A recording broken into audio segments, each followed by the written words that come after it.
It's Mike's Unboxing Live, yeah, the place to be. Mike's Unboxing Live, come and see.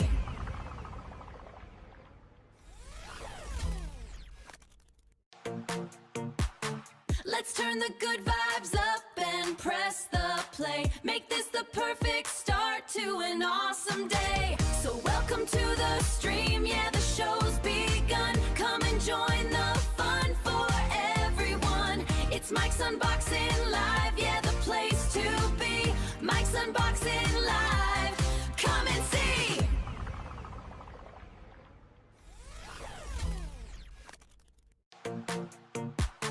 Let's turn the good vibes up and press the play. Make this the perfect start to an awesome day. So welcome to the stream, yeah, the show's begun. Come and join the fun for everyone. It's Mike's Unboxing Live, yeah, the place to be. Mike's Unboxing Live, come and see.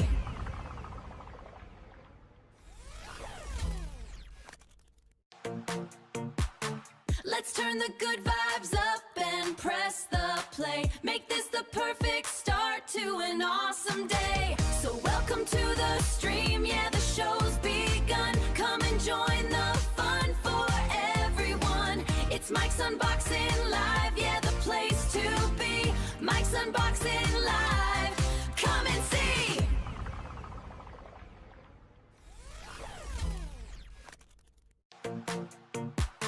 Let's turn the good vibes up and press the play. Make this the perfect start to an awesome day. So welcome to the stream, yeah, the show's begun. Come and join the fun for everyone. It's Mike's Unboxing Live, yeah, the place to be. Mike's Unboxing Live, come and see.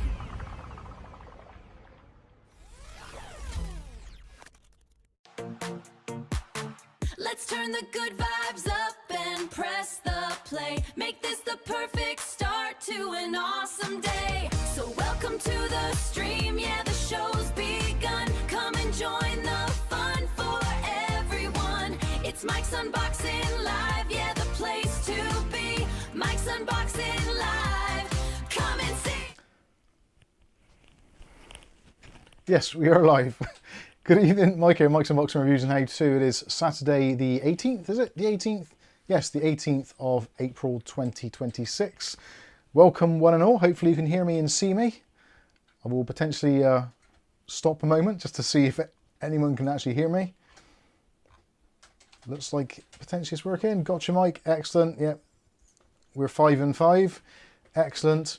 And actually, if you wouldn't mind, I'm not sure if I'm getting emails today, which seems like a weird thing to say. Normally we get quite a lot of emails like every day, but today seems like there's been basically none. So if you wouldn't mind, just send me an email, mike@mikesunboxing.com, and I'll see if anything comes through. And if your email is humorous, I will read it out. Dutch Jan says the sound is low as always. Is it actually low or not? I don't know. I've tried to make it louder without it peaking. So I do apologise if it's not quite as loud as it should be. I've actually got the microphone on the outside of my shirt as well. So, bit sexy. Fine here. I try to make it so that my audio is normalised with other YouTube channels, which that's what Dutch hopefully it is. Other channels he's got to turn down after listening to yours, he said. It's very strange. Yeah, it does annoy me actually when streams, I watch streams and every year. The worst one ever is the Thermal Take one on Twitch. Their volume is so quiet, and then I have to turn it right the way up, and then when I flip to another tab or something, it's like blows my eardrums off. Even though you listen to it on speakers. But anyway, there we go. Looks like it's working. Charles says, I have my sound where it is for watching television and you are fine right up there with them. Yeah, it's weird. Dutch Jan says, here it is always lower than other YouTube channels. That's really weird. Alexa says, don't feel bad, Mike. I've had the same email for over 15 years. I don't even get spam. I get a lot of spam. Let's see if there's anything come through so far. I doubt it. I don't think it's working. I think it's actually broken. Oh, is it Mike's unboxing then? Yeah. I did have a little box on my screen this week. You know that little box where you've got to log in? Oh, yeah. Kind of one? But There you are. Barefoot Tech. Thank you very much, Barefoot Tech. Morning, testing 1, 2, 3. What the F comes after 3? Thank you very much. The home of the world famous Barefoot Tech. That's working. That appears to be working. Sky sent one as well. Oh yeah, here they come. Nick Barnes testing. Good evening, Mike. Merry Christmas. Thanks, Nick. Rasher sent one as well. I just swapped my white transit van for a pink one. I wanted a camper van. Boom. Peter Cox. This won't be amusing, but there is an email as you requested. Thank you very much, Peter. Fantastic. Right, that appears to be working. Bless your hearts. Oh, actually, I haven't checked the cameras, have I? Overhead camera. Yep, that seems to be working. Woohoo! Good stuff. Stream desktop, that will probably be working, I think. No, it's using the wrong bloody screen, isn't it? Let's, where are we? Main camera overhead, stream desktop display capture. And, no, that is right. Yeah, that is right. Yeah, actually, you've done something right, blimey. Excellent, everything appears to be working. And talking of screens as well, for those of you that are interested in the little bit of software which I've created called Window Master. So, quick recap. If you're using multiple monitors, there's very likely chance that when your monitors go to sleep or are somehow disconnected or just go into like power saving mode or whatever, when Windows wakes back up, sometimes you find that your windows have been resized or moved back onto the primary monitor, especially if you're using like USB secondary monitors. It doesn't happen to everyone. It seems to be some sort of driver issue somewhere along the line. And I don't think it's specifically AMD or Nvidia or Intel for that matter. It seems to kind of depend. So yes, I've created a little tool called Window Master, which is currently available as a zipped file over on GitHub. So github.com/Mike's Unboxing. And from there you can get the pre-BOSH check and also you can get the Window Master. It's still very much in a kind of, I wouldn't say it's a beta because it works pretty well now, but it is not entirely finished. So there isn't an installer as such at the moment. But if you unzip the file, put it into like a folder in maybe the root of your C drive or wherever you want it to keep it, and you can just run it from there. Run the executable once, or the Window Master exe. Once it's run for the first time, if you make any changes or settings, it will store them in a file, and if you set it to run when Windows starts up, it will automatically kick in when Windows starts up. So added a few tweaks to it this week, such as Z-axis, which is something which I never thought of before. So you obviously got your X and Y axis, which is your screen position, but I never actually thought about depth, because obviously sometimes you have windows on top of other windows. So say for instance, you've got like a snap screen, you've got one on the left, one on the right, and you've got another window kind of in the middle that you're working on, maybe. Yeah, I realized today that I never took that into account. So now it does check for snapped windows. It also checks whether it's minimized, maximized, yeah, snap, whatever, and it's logical things. So the program now restores windows from the back forwards, and it's great. It takes a couple of seconds. So you wake your screens up by wiggling your mouse or pressing the keyboard. When your screens are both on, you can then watch after a couple of seconds, they all kind of like boop, boop, boop, boop, boop, and start moving back to where they actually were. I think it's great. I love it. And it works really, really well now. I'm very pleased with it. And yeah, hopefully at some point I'll try and get it so that the actual files are signed and possibly even get it onto the Microsoft Store or something, just to make it easier for you to get hold of and download it. But yeah, it's running really well. I love it. Dutch Jan, I have 3 monitors, so I don't have that problem. It works with up to, I think, about 10 monitors at the moment.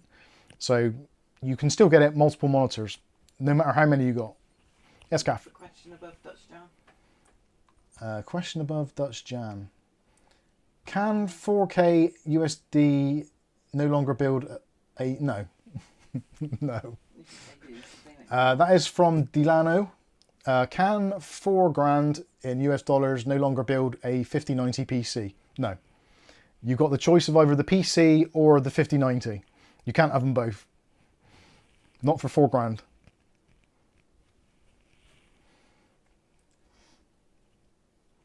Easier solution, cancel sleep mode. You can, yeah, you can if you want to, but then even if you cancel sleep mode, like, do you want to have your monitors on all the time when your computer's on? I know it's not for everybody, and I've got I always leave a video playing. I've got to turn the monitor off. Yeah, It annoys me. Yeah, but I got to pay the bills. I leave your video playing. Because you think the average monitor, most monitors, even in sleep, will still be using about 4 or 5 watts of energy when the screens are on, and especially if you've got a high refresh screen, your monitor can be pulling down 100 watts easily. But you're sat watching a film and leaving all that on over there. I know. Saying, yeah. And that one hasn't. It doesn't have a sleep. They've all got sleep. Every monitor I've got has got sleep somewhere. Anyway, what I'm trying to say is, if you are somewhat energy conscious, or if you're someone who's got an OLED and you don't want to get screen burn, like, why would you spend £600, £700, £800, £1,000 on an OLED monitor and potentially risk it getting burning by not having a screensaver We nearly had or turning off? on our TV, didn't we? We did, yeah. Because we went for curry when he was just in the throes of it. So you get the general idea. That is what the principle is. If you're someone who is on your PC pretty much 24/7, apart from when you're sleeping, and you don't always want your monitors to be on, so maybe you go to make a cup of coffee, or you go for lunch, or you go for a dump, whatever, like power saving, energy, But if you're that save concerned, energy. you turn the whole computer off. Yeah, but if you turn the whole computer off, that goes against the whole principle of trying to save time or energy. But it saves time, doesn't it? You don't have to keep swirling that mouse around getting it all to come up again. Well, you've still got to press the power button, and then you've still got to press your I know, user so account just and leave log the in, screen on. and then open up all your windows You again. just leave the screen going, you don't have to do any of that. Shut up. Just saying. Oh, God. What tier PC can 4K build? What tier PC? Well, it can build probably And it's dollars, I think. $4,000 US. You're probably looking at a 5070, I would have thought. You could probably get a decent PC 40. It's the trouble is, a 5090 is a weird jump, because 5090s are just like stupid expensive. Here at the moment in the UK, a 5080 is about £1,000. And that's in UK pounds. So if you transfer that to dollars, what's that, about 1,500? So you might be able to squeeze a 5080. 5070 you could do relatively easily. Yeah, it depends what other bits you want. Like, if you want a 4 terabyte NVMe, that's going to cost you, what, $400, maybe more. If you want a 2 terabyte, a couple of $100. It's a really bad time to be building a PC at the moment.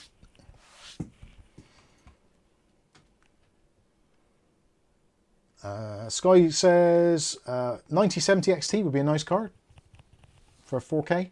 I think he's talking about 4K as in 4K, $4,000, not the resolution. But either way, 9070 would fit the bill for that price point, and also for playing games in 4K.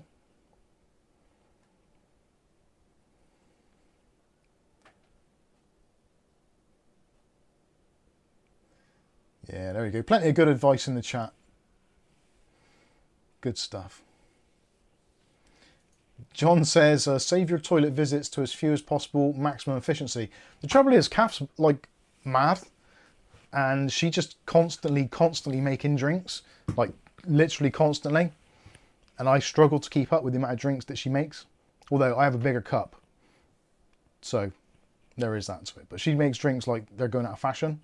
So pissing is a byproduct. Screensaver on the kettle, not the monitor. I need a screensaver attached to like some kind of meepee or sheepy. Why is my computer making noises like it's on fire? Probably because you've got that monitor on still. Fire! CPU load is quite high. What was going on in the background there? strange things afoot. Good evening, Alpha Indigo. How are you doing today? David Thompson says, fill a flask with hot water to make cuppas through the day. Yeah, it's we get through probably 8. Yeah, probably a good 8 drinks a day. Which is probably a bit much. Forced Windows updates, yeah, could be. You can always boil a kettle on the wood burner. Yeah, we have got the wood burner, so we can keep the Lead Farmer says, oh, mic's on. I am. There is also a poll, if you haven't already attempted the poll. So in the poll, the question is, would you make your own network cables? Now, I haven't specified too much because the YouTube polls thing, doesn't really give you a lot of options, a maximum of 4 options. So I was going to put in like, yes, if they're small, etc, etc. So yeah, be a little bit liberal with your answers. Basically, yeah, would you make your own network cables if you were planning on doing a wired network? Answer yes, no, or maybe if it was cheap, or maybe if it was easy. Those are the kind of things that I'm, yeah. Yeah. I personally do make my own network cables. I don't do it very often, but I have learnt how to do it, and I have the ability to do it, and I have the tools, and I have cable. So should the need arise, I can create a network cable should it be necessary. And also with Wi-Fi being as rubbish as it is here in the United Kingdom and possibly elsewhere in the world as well, I think in America you are pretty lucky because most of your building construction tends to be timber. So because obviously you've got a lot of timber, that is a great construction material to use there. Whereas here in the UK, traditionally, almost all buildings are brickwork. And the older the building, the denser the brick. So, and for newer buildings, you've also got other things such as insulation, particle board with metal in it, which reflects signals, etc. So Wi-Fi here in the UK is pretty awful because there's just a lot of metal and there is a lot of stone. There's benefits to be had though. There are benefits. That means that you don't get too many overlapping signals, but on the flip side, sometimes there's just going to be somewhere in your house where you struggle to get a signal, or perhaps you have a mesh and the mesh isn't particularly good at backhaul over the wireless network, maybe 5 gigahertz or 6 gigahertz, because those are really difficult to penetrate through thicker things, such as obviously plaster, stone, cement, brickwork in general. So sometimes it's nice to have a mesh system, but also have a wired backhaul. So that means that your satellites and your router possibly are linked with cable, but they act as kind of like signal repeaters. It makes life a little bit easier. We have that set up here, so we've got 3 Wi-Fi kind of routers effectively. One is like the primary one, and there's 2 satellites, and the 2 satellites are connected directly to the router via cable, which runs through the house, which means that we don't have to worry about Wi-Fi signals getting through and having to have the satellites closer and then having more satellites to make the signal go further, which also introduces latency, and yeah, you get the general idea. So yeah, I am quite a proponent of wired networking. Wireless has its benefits, and obviously when you're using things such as your mobile phone or any sort of portable devices, obviously wireless is going to be the way forward. But for static based PCs, TVs maybe, consoles, etc., then wired generally is better in terms of your ping, your throughput, all those kinds of things. And obviously it's going to be less susceptible to interference as well. So if you're playing some kind of sweaty shoot 'em up game and you're relying on kind of millisecond accuracy, then wired is really the way to go. And the reason why I'm going through all this and saying all this, cut my finger, is because I want to do a couple of tutorial videos on how to make cables, like a real basic guide. So if someone's never done it before, they can just watch the video, go through the list of parts that we've got, If they've got them, great. If not, they can purchase them on Amazon or eBay or whatever and make up their own cables. And it's actually quite cost effective to do it. I have done some very kind of napkin math type stuff, working out how much it would cost to buy certain lengths of cables and how much it would cost to build the equivalent cables. And the savings are very impressive indeed. So if you're maybe considering, yeah, maybe I could put some wired network in the house, then yeah, I think it's going to be an interesting kind of bit of a side project. And we are a tech channel after all, and networking and cabling does come under that category, so we will be doing some videos on that. But I wanted to get some input from you lot as well, just to see what the general consensus is, what things would be the things that would prevent you from making it. Like, are you concerned about the costs, or are you concerned about not knowing what to buy? Are you concerned about not having the correct tools, not being able to test your cables, all those kinds of things? There's all questions that I kind of know in my head, but I don't know what you're thinking. So that is kind of why the poll exists, to see what the actual opinions are anyway of the larger MUB community, of whether or not it would be something that you were interested in anyway. I know people will be interested in the video anyway, regardless, it will do well, but I thought I'd kind of push it out to the community, the core community to start with, see what you think. That's kind of where we're at. So far, 48% of you say no. Dave Eleanor says, number one reason I don't do it is why bother when I can buy ready-made. There is that to it. Buying ready-made in some instances is very beneficial. Having said that, if you are someone who is maybe doing DIY in the home anyway, maybe you're doing some decorating, whatever, at that point when you're decorating, that is often a really good time to actually crank out the heavy tools and maybe put some back boxes into your plaster and actually put some like hardwired network cabling in if you don't have it already. And it isn't really expensive to do. And if you're at the point of where you're doing kind of big DIY tasks, such as replastering a wall or new plasterboard or whatever, the minimal cost of adding in extra back boxes for networking and a couple of tools doesn't cost a lot. And also basically a bare cable is much easier to thread through smaller little holes, so you can make small little drill holes, pass cables through pretty easily. Whereas if you've got one with a keystone on the end, it's going to be pretty massive. So there is that to consider as well. I'm hoping that as I'm talking, that's going to affect the poll, but it doesn't seem to.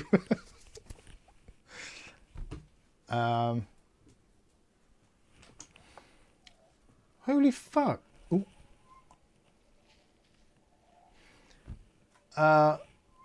Mark, am I allowed to say that on the stream? I will. The lights are on anyway. I'll wait for his feedback. Heard the thingy as well?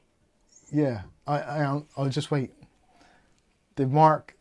So, I did say a bad word then. I do apologise. Mark, let me know if I'm allowed to say that on the stream. About that. I'll just quickly read through some of these as well. But yeah, wow. David Hunter says, WTF, use the F word. Sometimes things take you by surprise. Right, Mark Gaines says it's fine. So, yeah. Massive thank you to Mark Gaines. You absolute hero.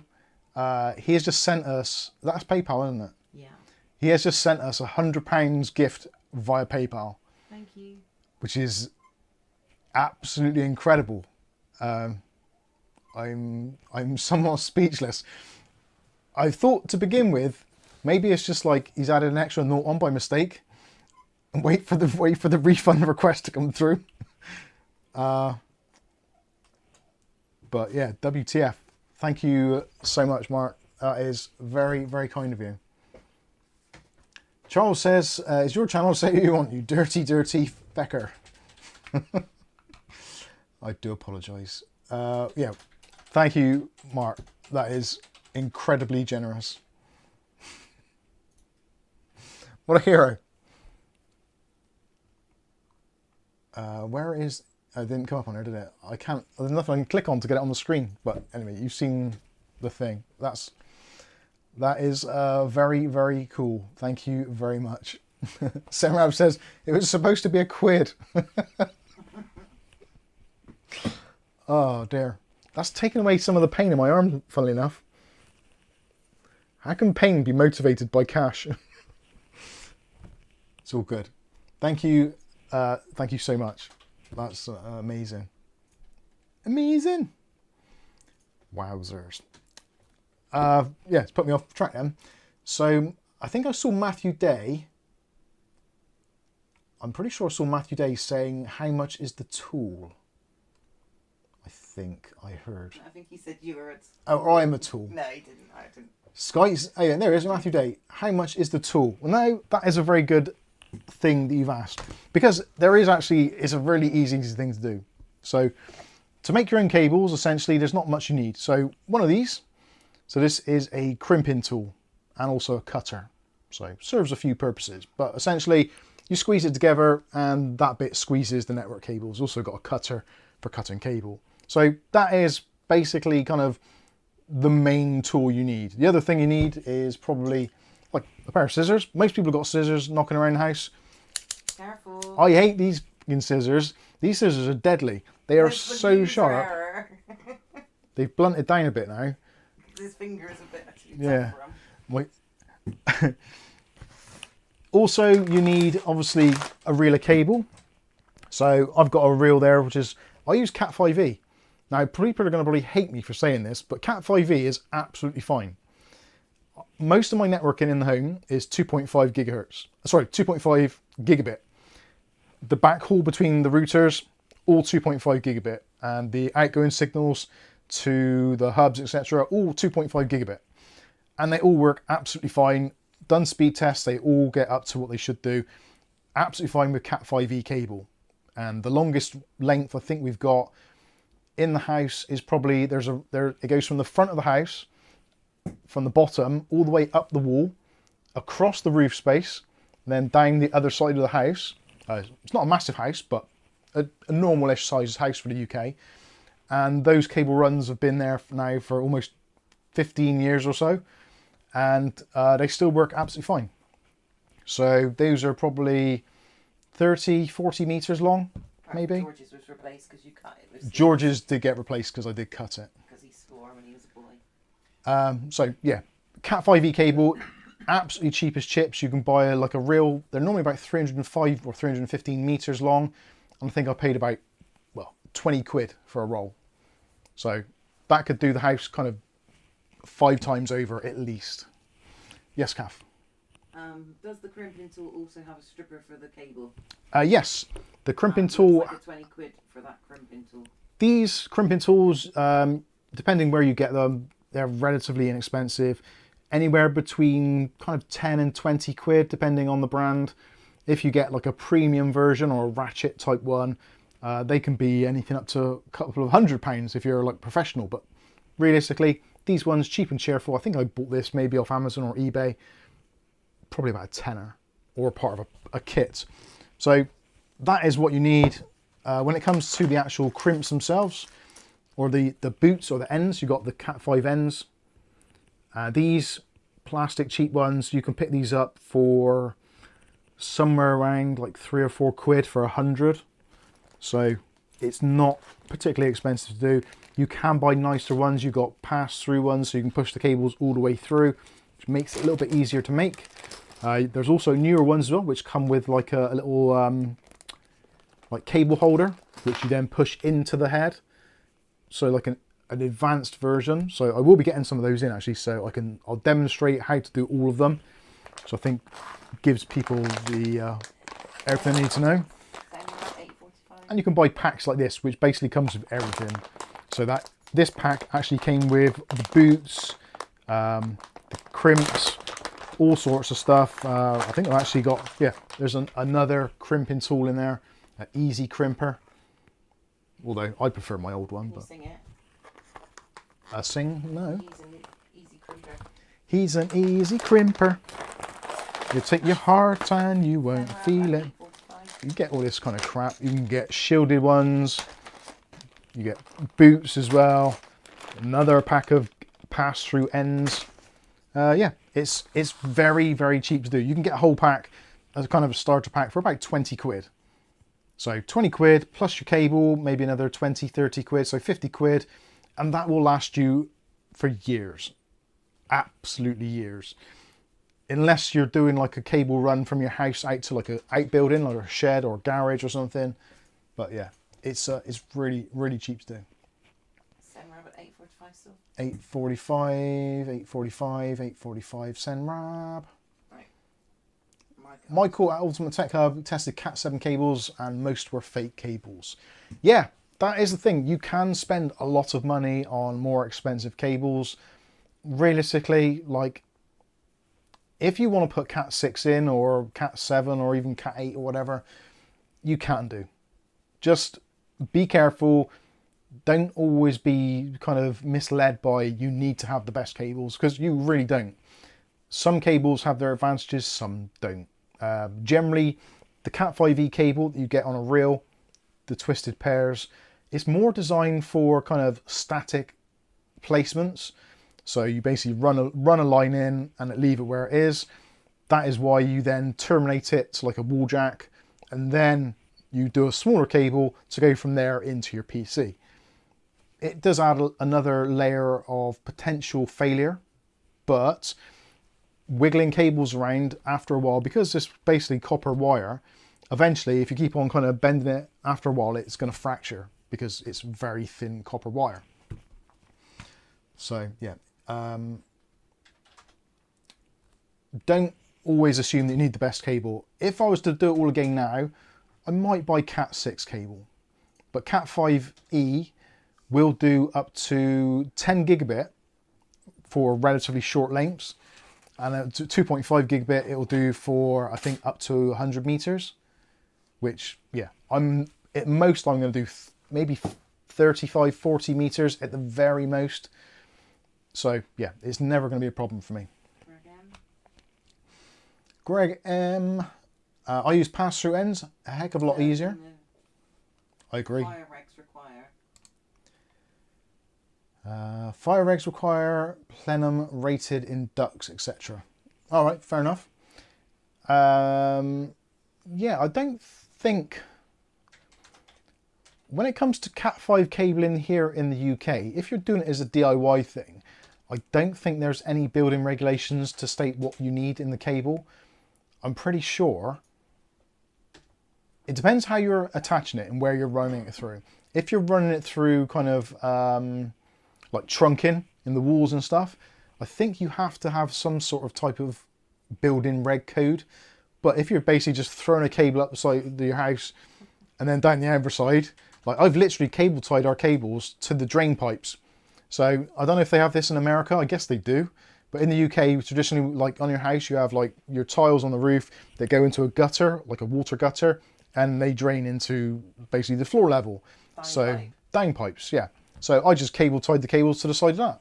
For Glenn, just a quickie before he goes. Glenn, evening, all out of town this weekend. Just thought I'd check in whilst taking care of business in the dunny. Nice. Have a good one, folks.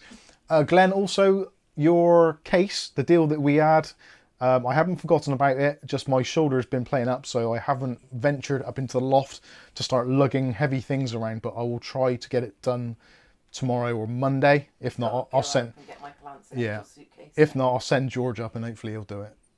Yeah, you should. I should do. Thank you, Glenn. Have a great time, wherever you're doing. Mark Gaines says, I have a SP-Link Tekken Network cable kit. Is that from Amazon? There's some really nice kits you can get on Amazon. And the thing is, like, the amount of money that we spend daily on things like coffee, movies, super chats, etc. Like, just buy yourself a kit and get a... You don't have to get a massive roll of cable. You could get like a 100-meter roll or a 50-meter roll and just make up some smaller cables just to get used to doing it. It's a really...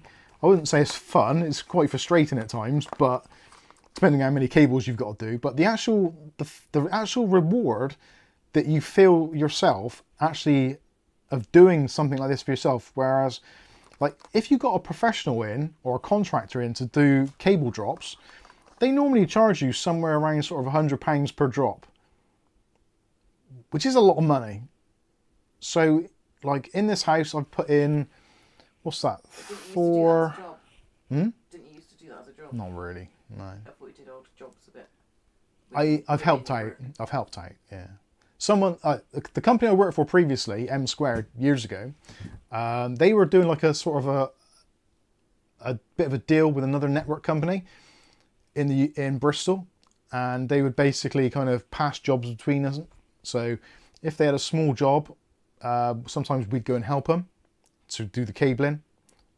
And if there was stuff that we couldn't do, but we sold someone a load of PCs, we would send them and say, like, can you network it all up? So yeah, we did a few. Also Care for PCs, which I went to after, also did network installations as well. So I've done a few, but never anything too kind of grand.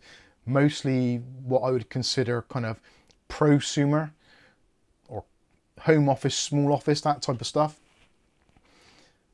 But yeah, it's a few things like that. It's cool. Didn't you? Yeah, and Casualty as well. I'd sometimes put some cables in here and there. Hey KPJ. Laid a few cables, didn't you? I did. You know that. Hang on a sec. Skystalker, I wouldn't put my cables outside. They wouldn't last long with the heat and cold and wet. Just a bad combination unless the cable is designed for it. Now that is what I thought as well.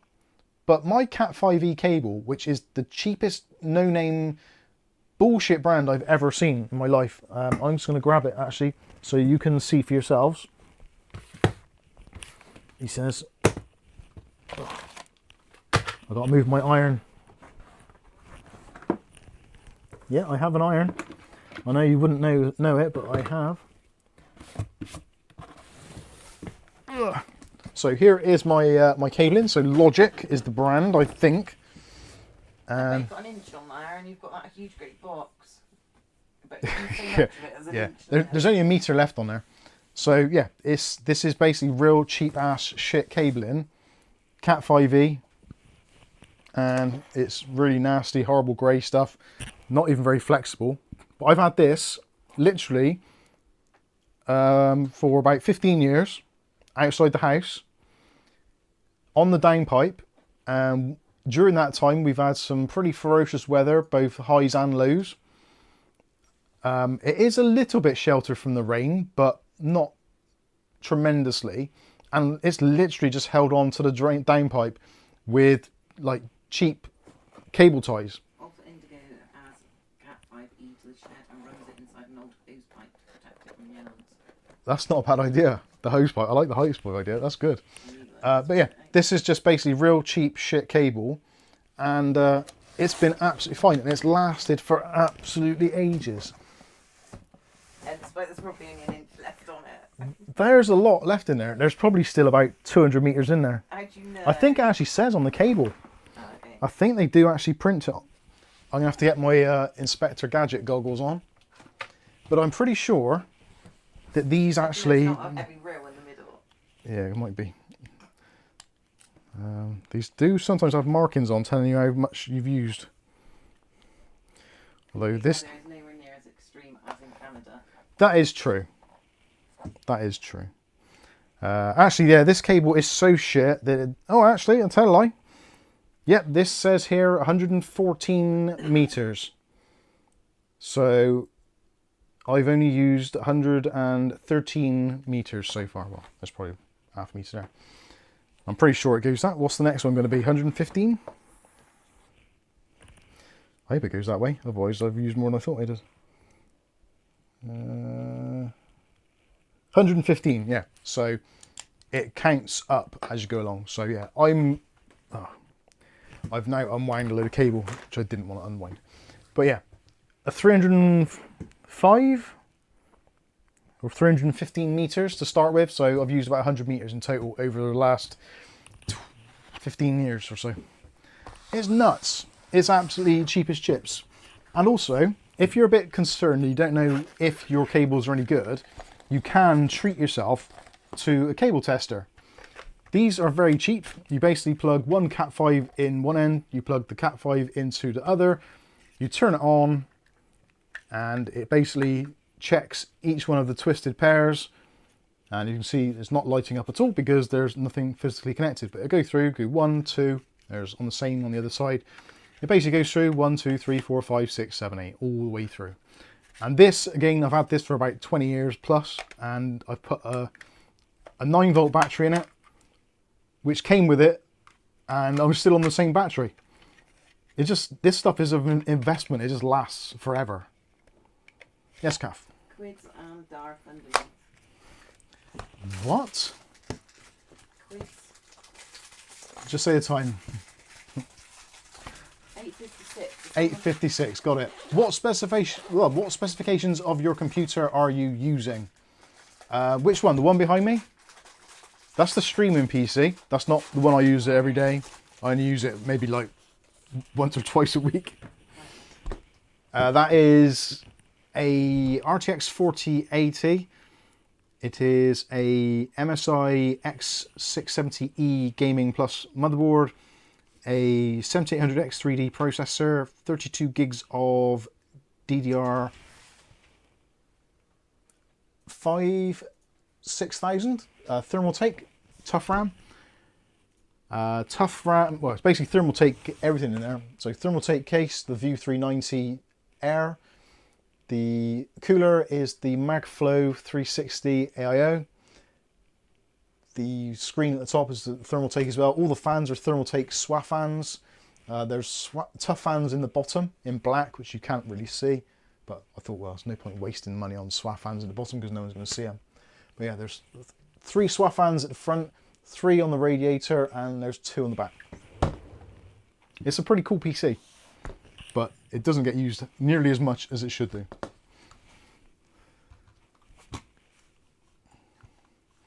Alright, he says, turn it off, Mike, don't want to drain the battery. Yeah, I know, that's lasted for ages. Darth underneath the one you just did? Darth was saying, I think that. No, above. Oh, above that.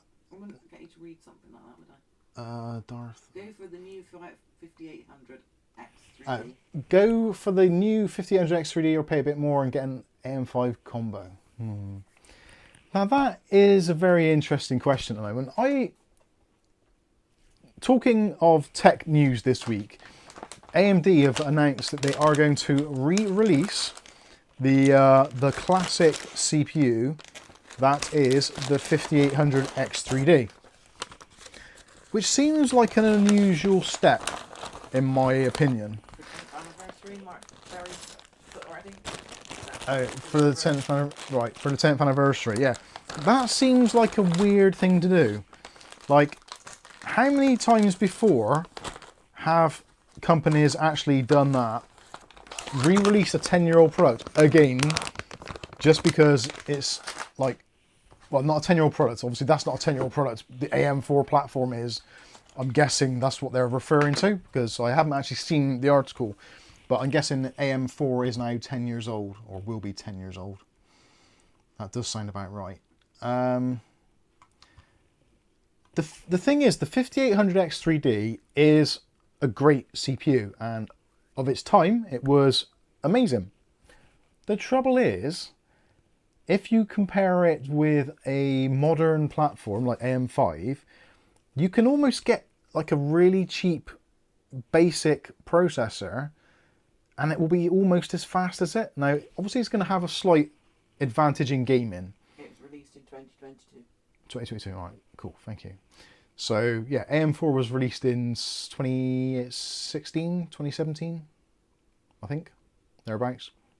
But anyway, so yeah, 5800X3D sounds great on paper, but if you compare it with a modern AM5 processor, even something like the 7500F, which is essentially kind of like the entry level, is going to be reasonably competitive, but also you've got a huge back catalogue of processors that you can actually upgrade to. So, I don't know. I don't know how much the 5800X3D is going to retail for. That is going to be one of the key factors. If it's going to sell for around about, I don't know, £150, I can understand why people would see that as like a stopgap if they're on AM4. If it's much more than £150, I really, really do feel that you should either not upgrade at all and wait, or if you have to upgrade, go for like a 7500F or 7600X, something along those lines, and get on AM5 and get some DDR5. Because putting more money into an old platform, I don't know, doesn't always make sense.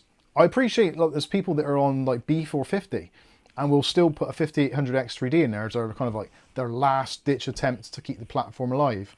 And I totally get it, because moving the whole system to a new platform is super expensive and not everyone can afford to do that. So there's pros and cons either way. I can see a lot of people buying them and I can see them selling out instantly. I will say, I personally think they're overvalued for what they actually are. But if you're on the platform and you've got nowhere to go, that is the logical kind of upgrade. Or better still, just get something like a 5900X. Those are cracking processors. But it depends what you want it for as well. If it's for gaming, then yeah, X3D is going to win pretty much hands down. Alpha Indigo says $200 from Micro Center in the States. So yeah, I kind of get it. Yeah, no brainer at 150. I think, yeah, 150 sounds a bit good. Mark Berry says there, yeah, it runs a bit hot though.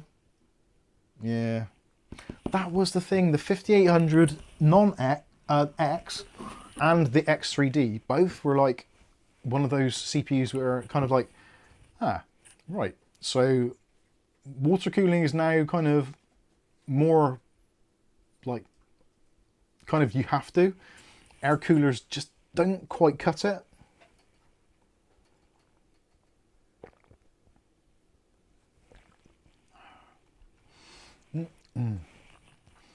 Yeah, KP says RAM makes it an acceptable option. It does, and it's like I've said, or kind of tried to get across, is it depends on the individual circumstances. For me personally, if I was building a PC and I, like, say for instance I had an AM4 board here and I needed to build a PC and I was thinking, right, what should I put in there? I probably wouldn't be thinking of 5800X3D. Because if you're someone who's, yeah, I think, yeah, the more I'm thinking about it, the clearer it's becoming. The clouds are parting along with my hairline, and I'm beginning to get some clarity, believe it or not. So if you're someone of the mindset of flipping PCs, the 5800X3D doesn't really bring anything to the table, because the money you'd have to spend on the CPU, then to kind of make some money back or be able to sell that platform and actually make some money on it when it is effectively, well, it's not a dead platform, but it's a previous generation platform, it's going to be a harder sell for a lot of people. Whereas if you're trying to sell a PC and it's on the AM5 platform, arguably it will sell easier. And also the people that are buying it, or people looking to buy it, if they're somewhat knowledgeable, they will understand the price premium of an AM5 platform over an AM4 platform. So that's from the kind of the PC seller's perspective. On the other side, as a PC owner's perspective, if you're on AM4, you're on a B550, X570, whatever, then yeah, if there's nothing else available and you're on maybe, I don't know, a 5600 or an older like 3800, 3900, that sort of level processor, or even on the 5700, and you're thinking, well, I want a bit of an upgrade, but I haven't got the money to do the whole platform, then yeah, spending up to like, I don't know, 170, 175 quid on a 5800X3D is going to see you a little bit of an increase in performance. Maybe stave off the larger upgrade. So as always, it depends. I think is the key thing here. Pricing is going to be the important thing.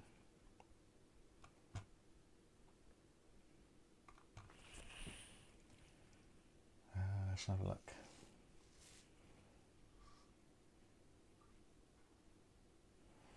Alpha Indigo again.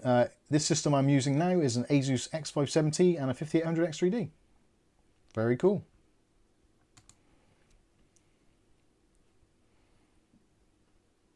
Lead Farmer says the son is happy with his 5600X and RX 9060. Yeah, that's pretty cool. Sky also says it comes down to cost. If someone is looking to get into PC gaming, they will look at total system cost. That is very true as well.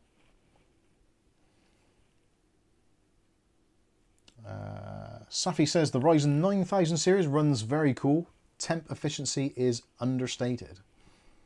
Yeah, I recall putting the 9600X in and thinking, oh god, here we go, it's going to be another 95 degree like monster. But it felt more like an AM4 processor in terms of temps. It was good. Marberry's got a 5600 and it serves my needs. That is ultimately the goal, isn't it? If your PC suits your goals or your needs, then you're good. There's no reason to change anything. It's only when you get to the point of you're playing your PC, or, well, again, two ways of looking at it.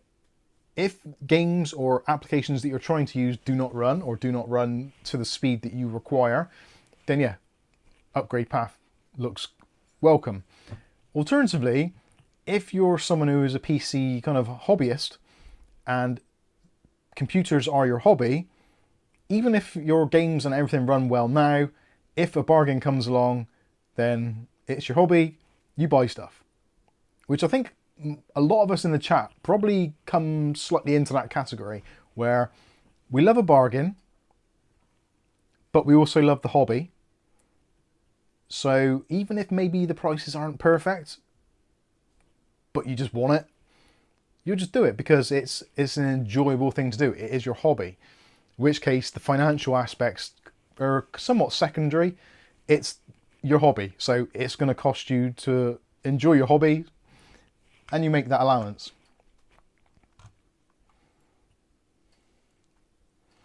I think I'm pretty. Yeah, most of us are like that, aren't we? I think, like, we don't need water cooling, we don't need RGB, we don't need flashy cases, we don't need ridiculous graphics cards and all that kind of stuff. We don't really need it, but it's our hobby and we enjoy it, and it gives us enjoyment and also gives us frustration, and there's also a bit of FOMO thrown in there as well when other people are on another platform and you're like, well, I want to be on that platform as well, and then you upgrade and think, I wish I still had my old PC. Fred Young, 909. Fred Young. What's Fred Young saying at 909? Fred Young is including patch cables where a direct link PC to PC or not a thing these days. You can do. You can rewire a patch cable, basically reverse some of the pins, and you can do peer-to-peer networking, which is still a thing. It's not as common these days. I don't remember the last time I've done a peer-to-peer network. It would have been...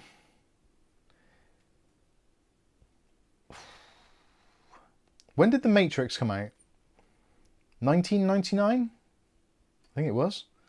So probably about 1999-2000 was the last time I think I used a patch cable.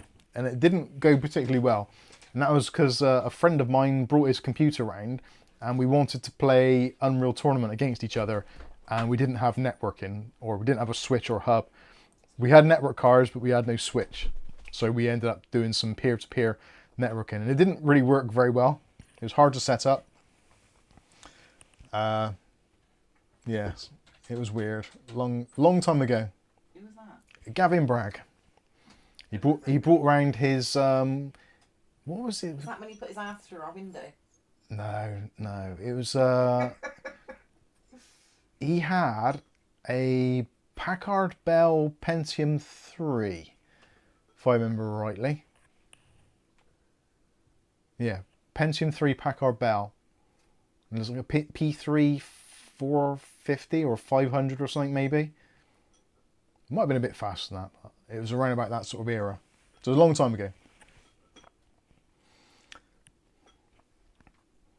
Dutch Jan says, made a cross cable last week. Wow. What would you use it for? Like old school networking?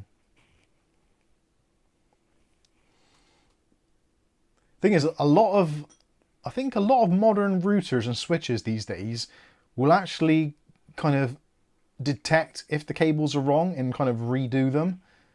I think. I'm sure that's a thing. O'Reilly says ass and window sounds like story. Yeah, ass and window. Yeah.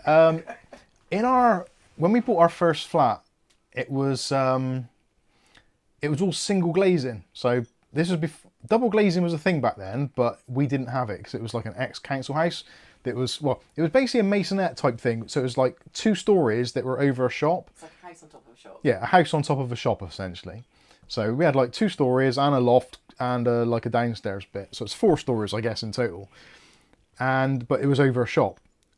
But there was this like balcony area and had windows looking out onto this balcony area, and it was single glazing. And Gavin and his friend Paul and Dave, I think it was, possibly, they came round because we had a house and basically no one else did then really. So they'd come round to see us and smoke some weed and use our fruit machine, etc. But yeah, it was a really, really cold night and it was single glazing. So Gavin came in and there was like a little tiny ledge, only about that big, around the window. So we were talking and they just leant against the windowsill, and somehow the heat of his buttocks made almost like a perfect circle shape in the window, and the window just cracked and popped out, didn't it? Yeah. It was really weird.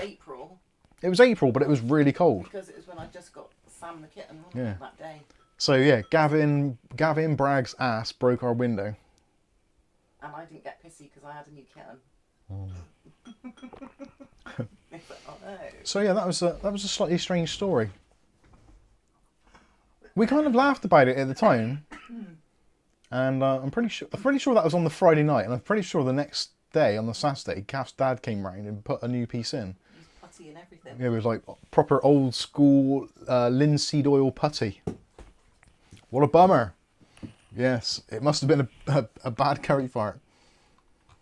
Rasher, question, are you still working on Sundays? No, since I was ill, I have not been back. So the last time I worked in the shop, I think, was the 28th of December, possibly. Or the last Sunday of December was the last time I worked. Yeah, I've not been back. You sure you didn't go back? You didn't at all at Christmas? Yeah, I did. I think I did the last one, didn't I? This year, I mean. No, I haven't done any this year. So no, I've not been back. I'm still not 100% right. Sitting down here for a couple of hours isn't too bad, but yeah, still getting a few dizzy spells. Not as much as I have been. They've become much less frequent. I used to be like almost all day long I'd be dizzy, but now it's kind of, I get it for a couple of minutes, maybe once every few days or something. So it's not completely gone, but it is better. But yeah, I sprained my ankle doing something stupid, and my ankle swell was like massive, huge, almost twice the size of my other ankle. And I was like, what the hell's going on here? And also my shoulder is knackered as well, so I can't really do much with my shoulder. So I'm still not really fit enough. I can get about and I can do stuff if I have to. It's uncomfortable, it's painful, but yeah, I'm not working in the shop yet. Whether or not I do go back, honestly, don't know. That might be it. That might be the end of my retail career. I am over 50 now, so working in a shop over 50 isn't ideal, especially when you're unfit. And no heating. And no heating and no brakes and horrible toilets and all that kind of stuff. Anyway, don't know. Not sure. Riley says, no, Gavin is viral. Lovely story. I wonder if he ever watches the channel. Don't think he would. You never know. Still do see him now and then on Facebook. He is still about. Lead Farmer says, I have an SX33 upgrade to DX66. Nice. Then P75 Cyrix. Then 233 Black Chip Intel MX 3D Now. Then Athlon 3200X Barton Core. Then E4400. Then i7 4690K. Then now a 11600K. Wow. That is quite the upgrade path. My upgrade path is very checkered. The history of my upgrade path is very, very drawn out. And I'm pretty sure, I can't remember now if my first CPU was a 386 or a 486. I get the impression in my head that I think my first CPU was an SX 386. And I think I very, very quickly upgraded that to a DX 266.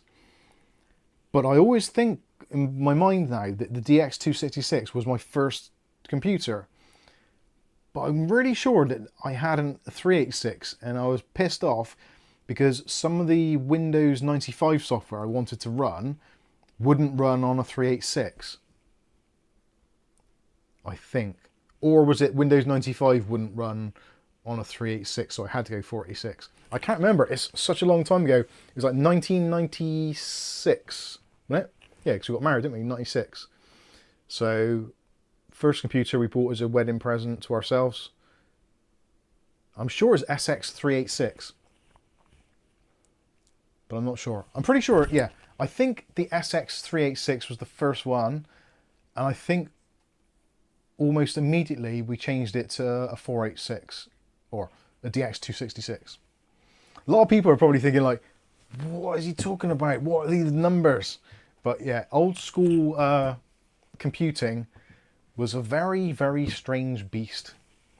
CMCB, liking the Arctic fans converted. Yeah. CMCB says, questionnaire, liking the Arctic fans, am I converted? Well, converted, I'd say,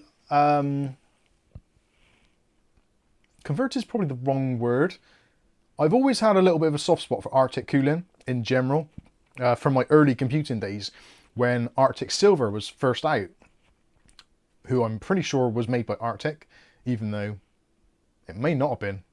It's all a bit blurry back then. It's early 2000s, late 90s, early 2000s.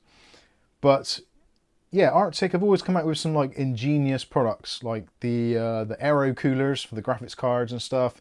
The original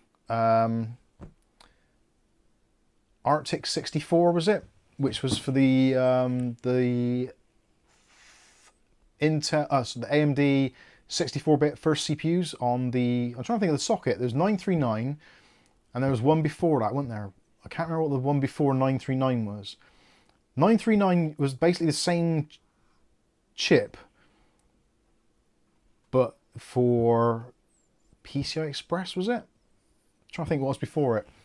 Can't think what the one was before. Someone's going to say in the chat soon. While you're thinking about it, do you want to answer Riley's question? I'll answer Riley's question in the meantime though, which I can't see. Question. Oh, there we go. Do you think DDR5 prices will fall or will they remain where they currently are?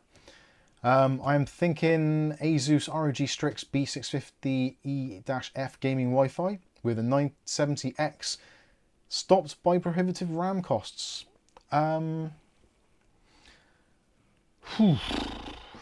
Yeah, difficult one. I think prices are going to come down. They are starting to already, and I would strongly suggest to anybody who's thinking about buying or building a PC now, if you are, don't buy new RAM.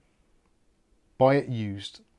Even today on the Discord bot, which is fantastic and has actually been upgraded recently. I'll put the links in the chat. Our eBay Discord bot is getting better and better all the time. So now it includes a safety rating for the seller and also a value rating. So how much, like basically on a scale from 0 to 100, how good of a saving is it? How good of a seller are they? So very clearly marked out seller trustworthiness as well. And also, very soon, there will be, drum roll, we will be adding new locations. So currently at the moment, it's for UK and Ireland. We will be hopefully rolling out shortly the US version as well.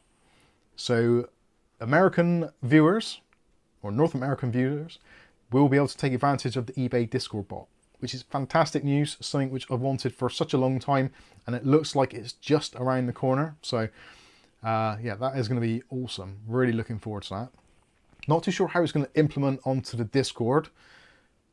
That is still something to be worked out, but it's a work in Maybe progress. you should have a different room. Yeah. US. We may split it so it'll be eBay UK, eBay US, and potentially there's going to be other regions as well being added in, but we'll see how it all goes. Buy used RAM. Just today on the Discord, I saw 32 gigs of DDR5 5600 Corsair Dominator, I believe it was, and it was something like I think it was £160 thereabouts, maybe 150, 160, which seems much more like what it should be at. It's not perfect, it's not great. I would love to see it back down to like the £100 mark. Realistically, can't see that happening for a little while yet, but it's looking better. Anything under £200 for 32 gigs of RAM is awesome at this time. And because the market is slowing down, motherboard manufacturers are really shitting their pants at the moment. A lot of companies are really going to struggle to get through this because people just aren't building PCs. There was a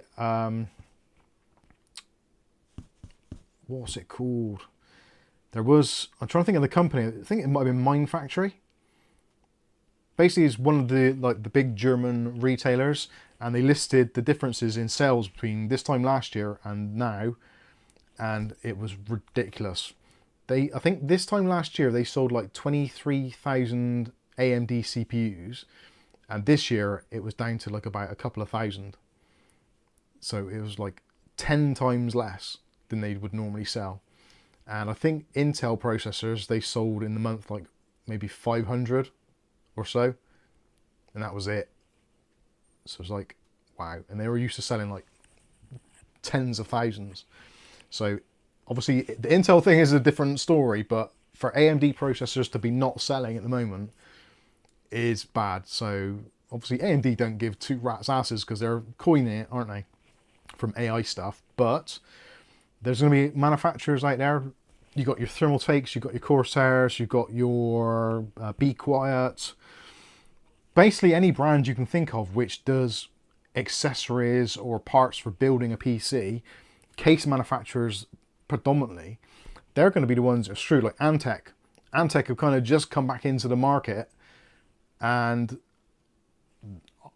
well, if people aren't buying computers, they're not buying cases, and if they're not buying cases, those companies are going to struggle. Now hopefully they've got enough reserves to get them through it, but a lot of companies don't. Or the shareholders in companies get twitchy feet and they're like, ooh, no, let's quit while the going's good, sort of thing. And yeah, it's going to be a tough time. It really is. So the second-hand market, I would say, for RAM at the moment, definitely. You can't go too far wrong with RAM in terms of warranties and stuff. Like if it fails straight away, you got eBay to protect you. If it goes bad in a while, then most companies are pretty good with warranties. Lifetime limited warranties, as long as you can produce a receipt or some sort of valid proof of purchase.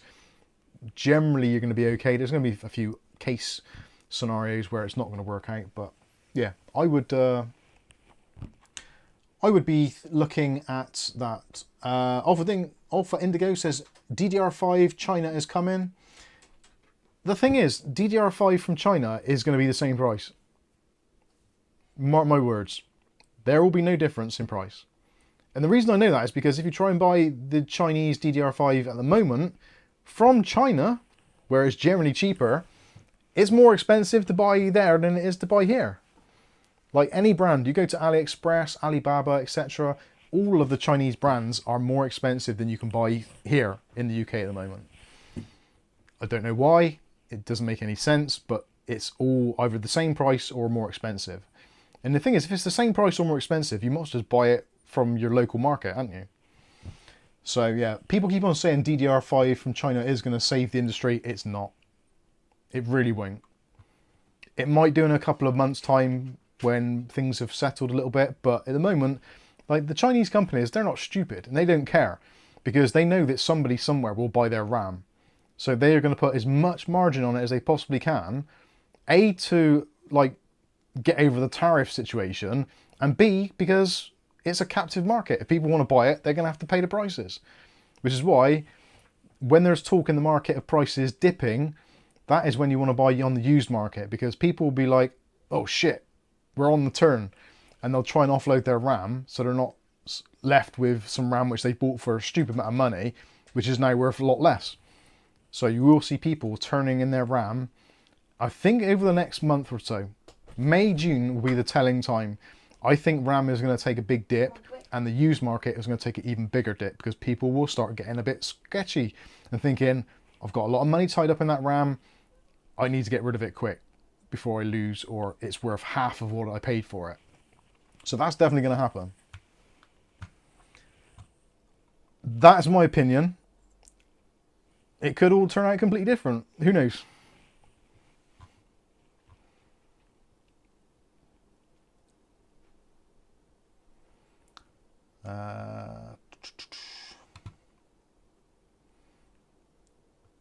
Let's read back up through. David notices most Asian manufacturers will just start making something else. Yeah, the Asian markets are generally very quick to pivot. That is the one thing that they've got in their favour, certainly. Much quicker to make pivots than a lot of the American and English companies, especially. They seem to be kind of a lot of red tape and a lot of, well, just going through kind of all the red tape, the numbers and the politics, etc. Whereas China kind of just like, right, we're just going to do this and this is how it's going to be.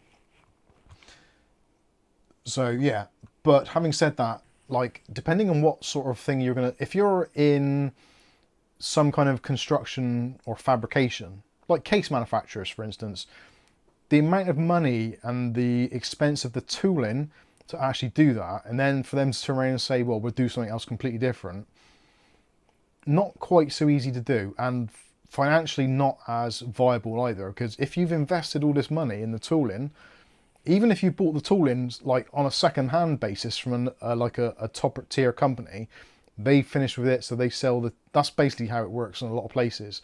So someone like, I don't know, Johnsbow or I don't know, Corsair maybe, some of those kind of high tier companies or ODMs, they'll make some cases. They may get to the point where they're not getting orders for those cases anymore, so they'll sell the tooling on. Then another company will come in, use the same case structure, change maybe the front panel, maybe the glass, maybe other features, punch outs elsewhere. They'll just modify it very slightly and call it a new case and potentially get away with doing it a little bit cheaper. But it's not always a very quick thing to do. And if they're going to change markets altogether from, say, case manufacturing to, I don't know, making, I don't know, rubber dolls or rubber ducks or whatever, it's a completely different business model. So they're, all the tooling has to go, new tooling has to come in. It's, I don't know, I don't think there's an easy way out for anybody in this market, regardless of their geographic location. But I would argue that the Asian markets generally tend to have less red tape. Tell Rasher I'm on the London Eye in Weston. So I'll look down, what else we got here? Rasher says, a woman fainted on the London Eye this morning. It's okay though, she's slowly coming around. Kath went on the London Eye in Weston Supermare when it was there. She loved it. I saw a photo of myself after we'd got off it yesterday. Alpha Indigo says, US export restrictions are currently holding all up with DDR5 Chinese RAM. The thing is, like, we're in the UK. So that doesn't apply to us at all because it would be direct shipment. And we're not getting the RAM, we're certainly not getting it at the prices which have been kind of touted around on other social media outlets and YouTube tech channels, etc. I hope it does happen, but I don't think it will. Dave Under says most cases that are sold are made by only a few OEM, ODM makers. Yeah, there aren't that many case manufacturers. They're Lian Li, they make their own. Corsair make a majority of their own, I believe. Thermal Take make quite a lot of their own. I'm trying to think of other retail brands that make their own. Be Quiet, I'm not sure. I've got a sneaking suspicion Be Quiet using ODM. But Johnsbow technically are an ODM or like OEM, but they sell their designs to other companies as well. But they also have the kind of the Johnsbow retail side of it as well, so that you can buy. But it used to be Johnsbow was basically like a catalogue company, so manufacturers or companies would go to them and say, right, we like that case, can you do this, this and this, and make us, I don't know, 100,000, and that then they would make them for them. But Johnsbow, probably in the last 10 years, I think Johnsbow have had like a more of a retail outlet to them. Blackwood's Law says, Be Quiet, make theirs. Okay, cool.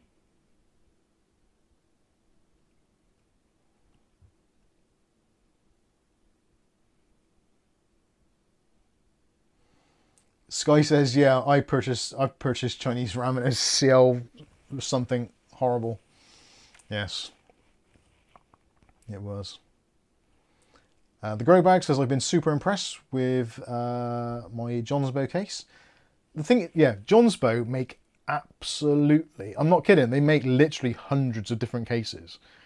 Like, I know some people like Antec and that have it, they got a massive catalogue of cases, but Johnsbow have got like an insane amount. David says that Lian Li is one of the biggest OEM, ODM for cases, as is Thermal Take. A lot of lesser brands buy from them. Yeah, and it's weird because like Thermal Take cases, if you take almost any Thermal Take case on the retail market, it's hard to find another case which looks like a Thermal Take case from a different brand, if that makes sense. Do you understand where I'm coming from with that?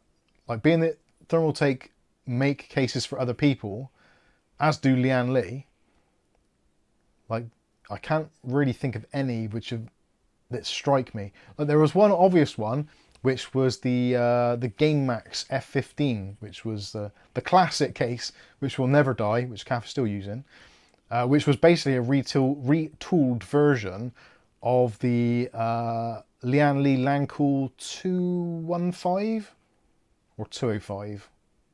Can't remember which one it was now. One of the Lian Li cases anyway. It was basically a complete rip-off copy, or at least that's what people said. But it's more likely that GameMax went to Lian Li and said, we like that, can you make it for us? Here's some money, please build many. They will come to buy it.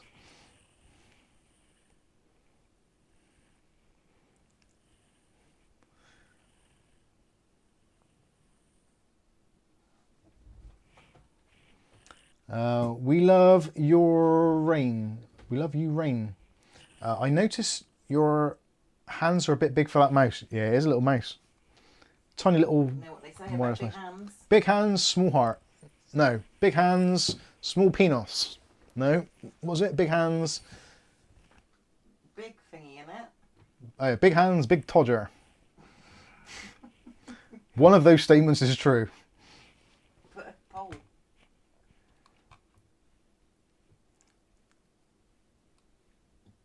And I'll be the judge of that. Ordinary Dude says, I agree, Micron was having a FOMO moment and will likely bring Crucial back eventually. I would say the chances of Crucial coming back are extremely likely. Borderline, I would place a bet. I'm not really a gambling person, but I would put money on Crucial being back in the retail market before Christmas. Big hands, no gloves that fit. Big hands, no gloves to fit. That's the ones, yeah. Big hands, big hair. I think it's shoe size. Big hands, shoe size. Oh yeah, that's right, yeah. Sky says low, only Kath will know. Plastic Star says, not going to lie, I love my thermal tape Tower 250. See, I struggled with the Tower range.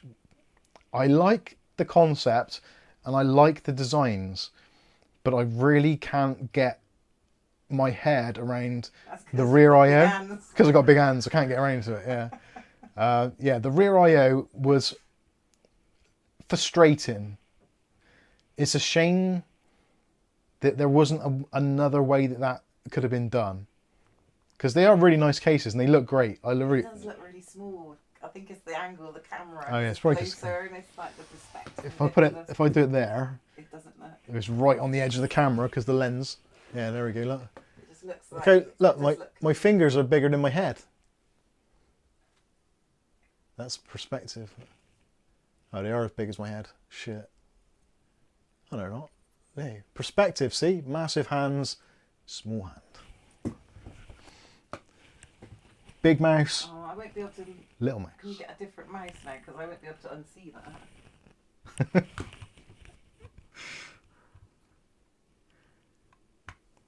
Kit Rasher coming in there. I use XL gloves at work. It's about your feet, Rasher. What size shoes are you? I'm a size 9.5. What's that in European?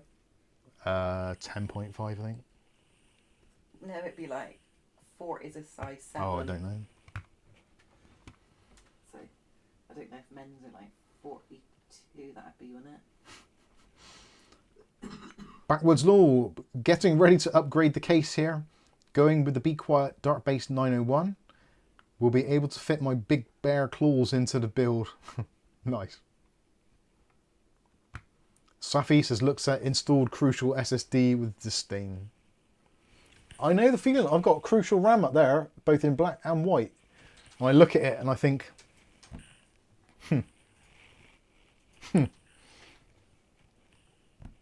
Dave Aiken's in the house. How you doing, Dave? John David Sullivan says, I'm 13 and it's a pain to get trainers. I'd imagine it's a pain to get pants as well. Dunk. Wouldn't be anything for a Mike's unboxing song, would it?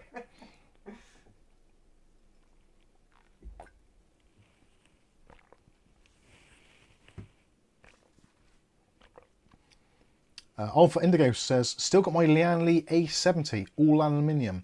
Was that the one from around about the early 2000s? I think I remember that. The little flip out USB thing on the bottom. JDS says you had to go there. Well, you started it. No, I think that was me with your hands. Oh, it's Kath's fault. Sorry. Sorry.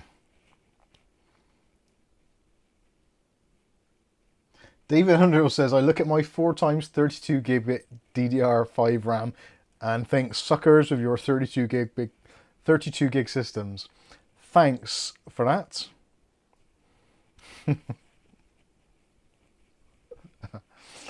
Oh dear.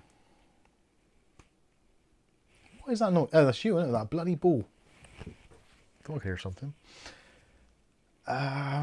Right, what else? There was something else I had to discuss on tonight's stream, and I cannot think for the life of me what it was now. It was important. Oh yeah, update your Chrome browser. If you haven't done it already, you should actually really do it now. Why? Even though we're in a stream, but you should do it now because there's 3 new vulnerabilities in the Chrome browser, and even if you updated yesterday, it's still today. Fear porn. Ah. So you should be on. Let me see what the version is currently. Settings, so I did mine earlier before the stream. So the current version, or the current safe version, is 147.0.7727.102. That is the latest official safe build. Update if you don't update it? It does it automatically when you restart Windows, I think. It doesn't always do it, but it should do. I've never ever updated mine. Yeah, you should do. What, the actual actual browser. Yeah, because the browser is the more vulnerable part of the computer. The computer itself isn't really that much of a vulnerability. The browser is what connects you to the outside world and allows the outside world into you. Oh, I haven't done it on this. Okay, You think? I think. If Sky, if you're using Edge, then it's the same thing because it is a Chromium-based flaw. So you should find that there is an Edge update also. Des says you should never go out with a woman with big hands. It makes your penis look small. Heard it here first. Calf's got big hands. Shit. R. Portier says, I use Patch My PC, which you made a video of. Yes. David Eleanor says, Chrome is up to date. Version... Yeah, that's the one. That's the one you should have. Aletta says, Brave auto updates. It should do, but check it anyway. Just to be on the safe side. Any of the Chromium-based browsers, you should do it. David knows done his Edge as well. Cool, cool, cool. I've got to reboot my cats all the time and update them. Your cats? Yeah. Yeah. Just boot them, don't reboot I'm them. not going to boot them. What was it? There was something else I had to say as well. I thought these things before the stream. I was like, I'll write that down and I'll mention it in the stream. And I didn't. I forgot. Can't think what it was now. That's super annoying. Lists. I hate making lists, but I realise after that they you are make very, lists or- very good. Yes.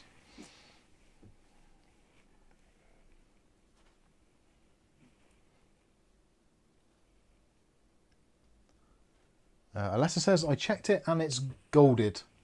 What's golded mean?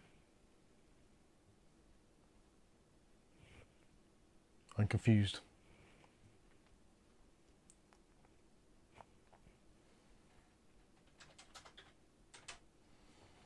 Firefox. I've never got into using Firefox.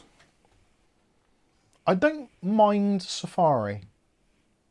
But isn't Safari based on Firefox? Or it used to be? I don't know. I'm not really sure of the history of browsers particularly. Other than, like, obviously Chrome and Edge, or Internet Explorer as it was. Sky says, notes of your friend. Learned that when I taught university a long time ago. Yeah, I know. I really should make more notes. I do want to make in videos because, like, if I look at my boards up on the wall there and also over there, I can see there are notes there. Although at the moment, the last one that I wrote up there was the force close applications in macOS, and the thing to go through because I'm a bit rusty with macOS, so I have to write things down because I forget what I'm doing. Rasher says, I just checked my Google Chrome version and it started updating automatically. Good stuff.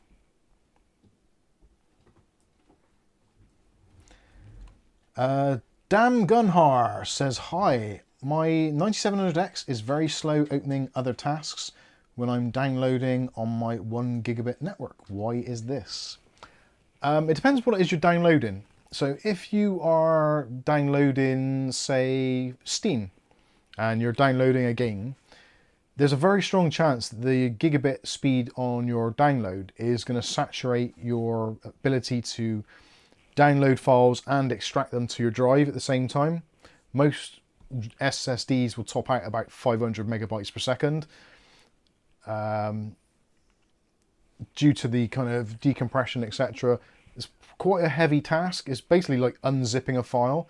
And if you've ever tried to unzip a big file whilst trying to use your computer, it does hit the CPUs pretty hard, especially if it's kind of one of those parallelized tasks, not parallelized, parallel tasks where it kind of hooks into multiple threads. It can get, so your PC is quite unresponsive. So potentially it could be that.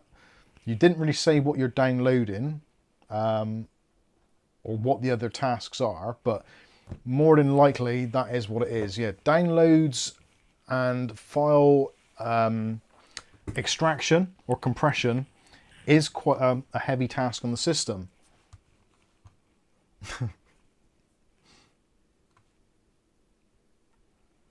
Firefox has always been good to me. I like that I can turn off all AI advertising with a single click, says Phil Stodd.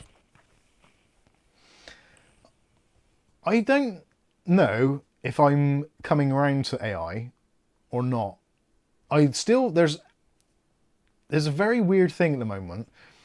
AI has almost become like politics or football or basically anything else.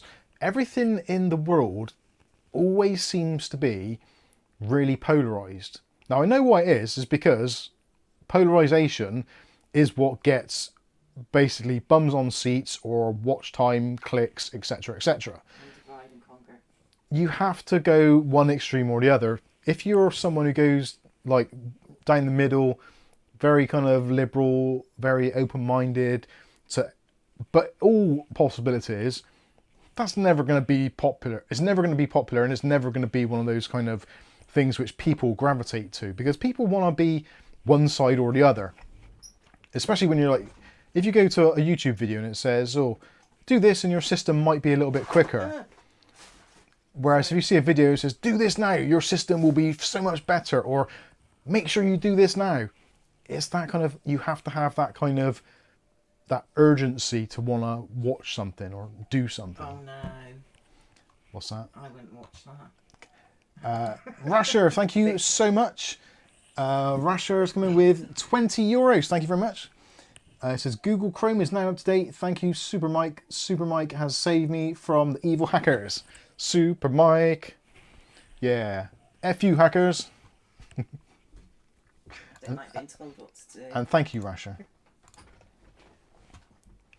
Yeah, so with AI, there's a massive camp of people and also YouTube videos which are like, get rid of AI now. And there's also other ones which say, use AI now and create this. So there's very much the kind of, you should use it or you shouldn't use it camp. But I'm actually in that kind of middle area, which is very boring, I know. I hate AI slop. And I think pretty much universally, across the entire internet, everybody hates AI slop.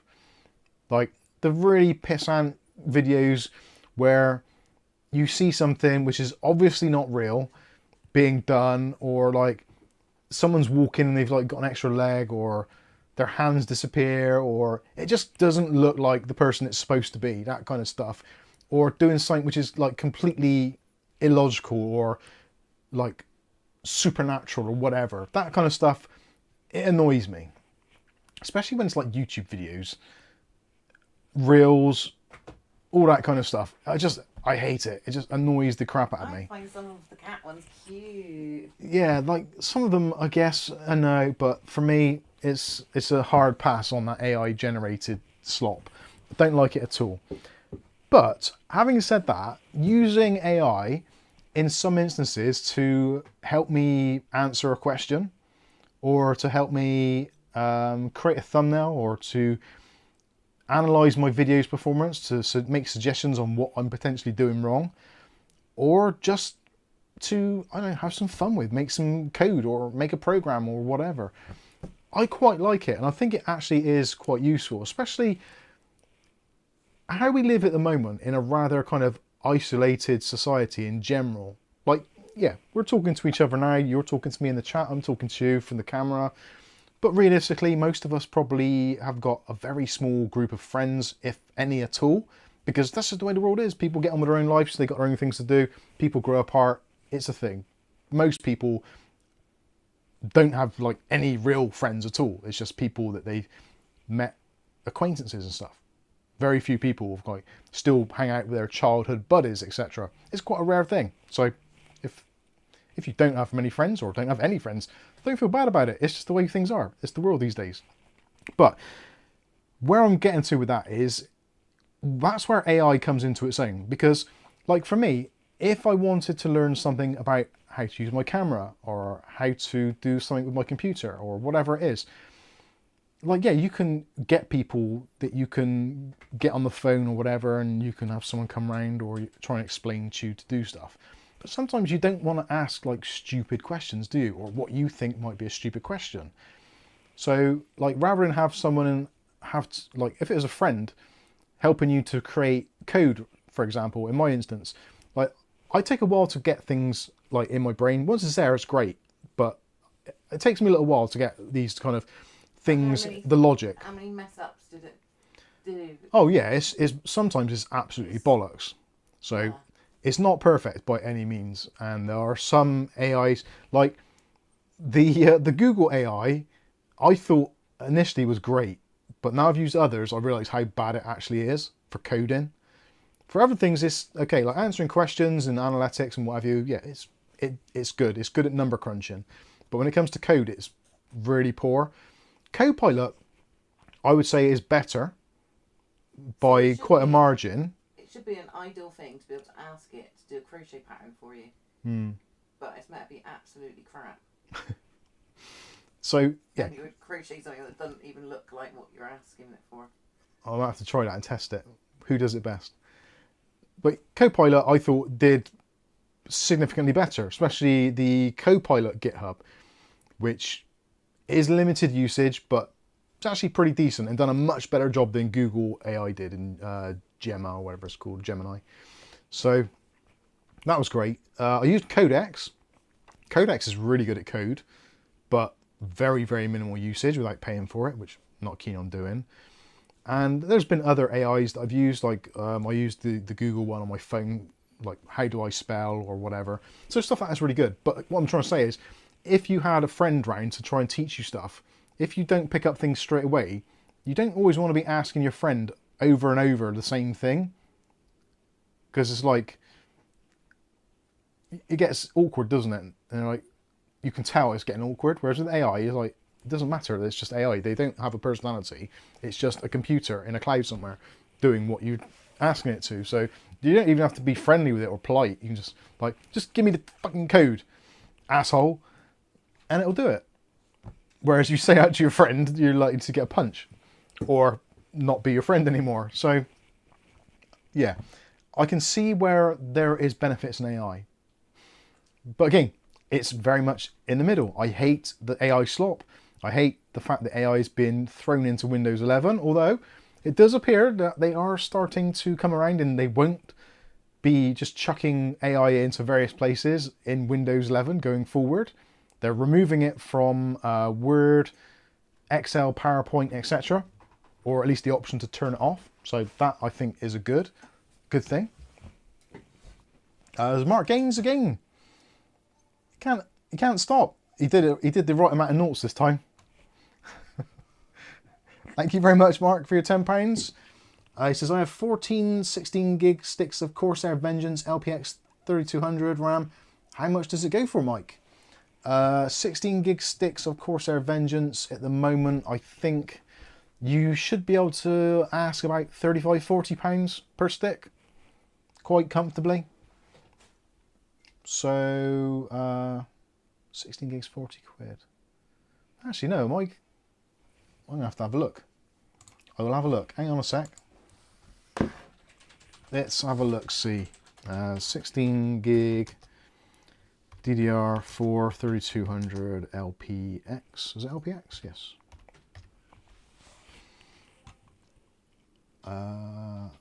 Well, Scan here in the UK are selling that brand new for £120.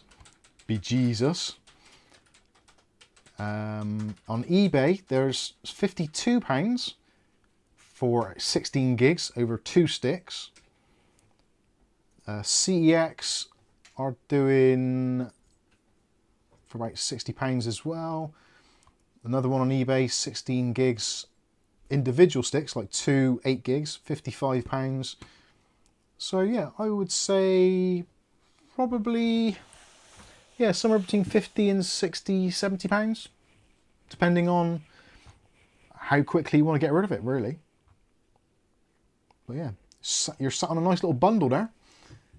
And thank you to Jason Datadrift. Thank you very much. Been a member for 7 months. And he has been a member for 7 months. Yeah, sorry, I said that. I'm reading it again. I'm reading 2 lines there at the same time, and my brain's only reading 1 line. But my head was reading no. Sitting in my chair today. No. It's going back now. I refuse to sit in your chair. It's going back now. And? It never used to go back. Why not? I haven't touched it. I moved it when I did the vacuuming. I reckon George must have moved. Has he been sitting in it? I don't mind. Safi says a little bit more, Mike. 65 quid for 16 gigs. Yeah, I was going by the prices I've been seeing on the Discord bot, and I think that actually does sometimes put me at a slight disadvantage, because I'm so used to seeing the Discord bot popping up all day and seeing these really good prices. It kind of skews my view on normal prices. So yeah, my apologies. So yeah, closer to 60. David Arnold says, my brain hurts, my favourite excuse. Devaluation in yourself. My brain doesn't hurt, it's just too many things going on at the same time. And trying to read one thing, work out something else, and the cats and the stream and all sorts of many things. I'm just looking at the poll again. 120 votes so far, so thank you all for voting. And it looks like at the moment there's pretty much an overwhelming no for would you make your own network cables, with 52% of you currently saying no. And the maybes and yeses only making up kind of 48%, and only 30% of those being yeses. So it's not entirely, I can see what's going on there, that there is an interest. There is some hesitation about price and how easy it is. So it's a 50-50, as is everything in this world at the moment, polarized beyond belief, one way or the other. It's a 50-50 split. Wow.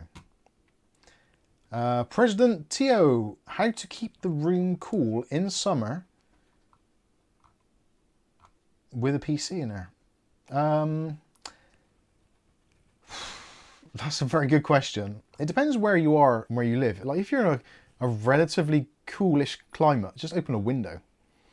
But if you're in a climate where it's super hot and you've got like blackout blinds to stop the sun coming in and stuff, then I guess really is anything you can do is, well, you can get an air conditioner, obviously. That's going to be one of the primary things.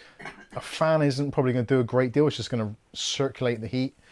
It will give a slight cooling effect because of the wind chill factor, but probably not a massive amount. Realistically, undervolting is going to be the way forward. Undervolt your processor. Maybe put some frame limits on your GPU as well, so you're not running it at full whack. But undervolting realistically is probably the best bet.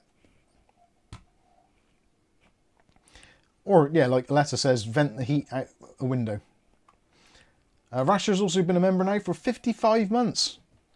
Over 4.5 years. And what a great time it's been. He's had a great time. Thank you. We've had a great time, haven't you? 6 days a week you don't come on the street. Yeah. Great time.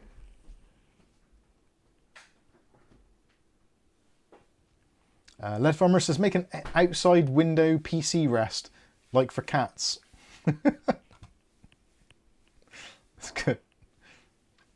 Yeah, Dave Hunter says, put a crap load of fans in a case and run the AC at full speed. See, these are the guys that you should be listening to from our community, because, like, we're in the UK, and it's generally pretty bloody cold all the time. At the moment in this room, and it's been quite sunny today, it is 22.4 degrees Celsius, 62% humidity. And I've still got my coat on, or a jacket on. So, yeah, overheating PCs is only a problem in the UK for about 2 weeks of the year. And then it's like back to normal. But yeah, I think aircon is probably your friend.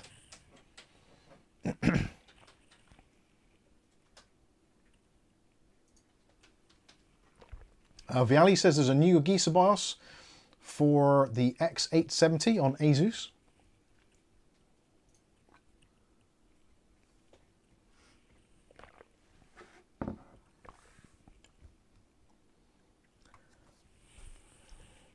That was the thing I was going to discuss earlier. Something just come to my mind. So I've had a really, really weird problem with my PC. Now, some of you that are more technically minded may be all over this.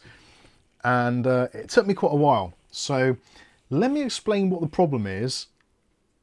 The steps I took to work out what the problem was, and then eventually what fixed the problem. Because I don't think you'll get, or even understand, I still don't understand why the fix fixed the problem, if that makes sense. Riley has been a member for 51 months.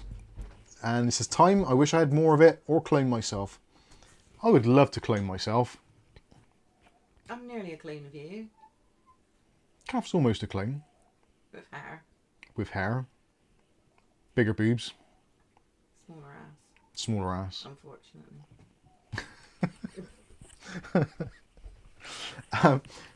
The problem that I've had, other than having a bigger ass than Kath, is...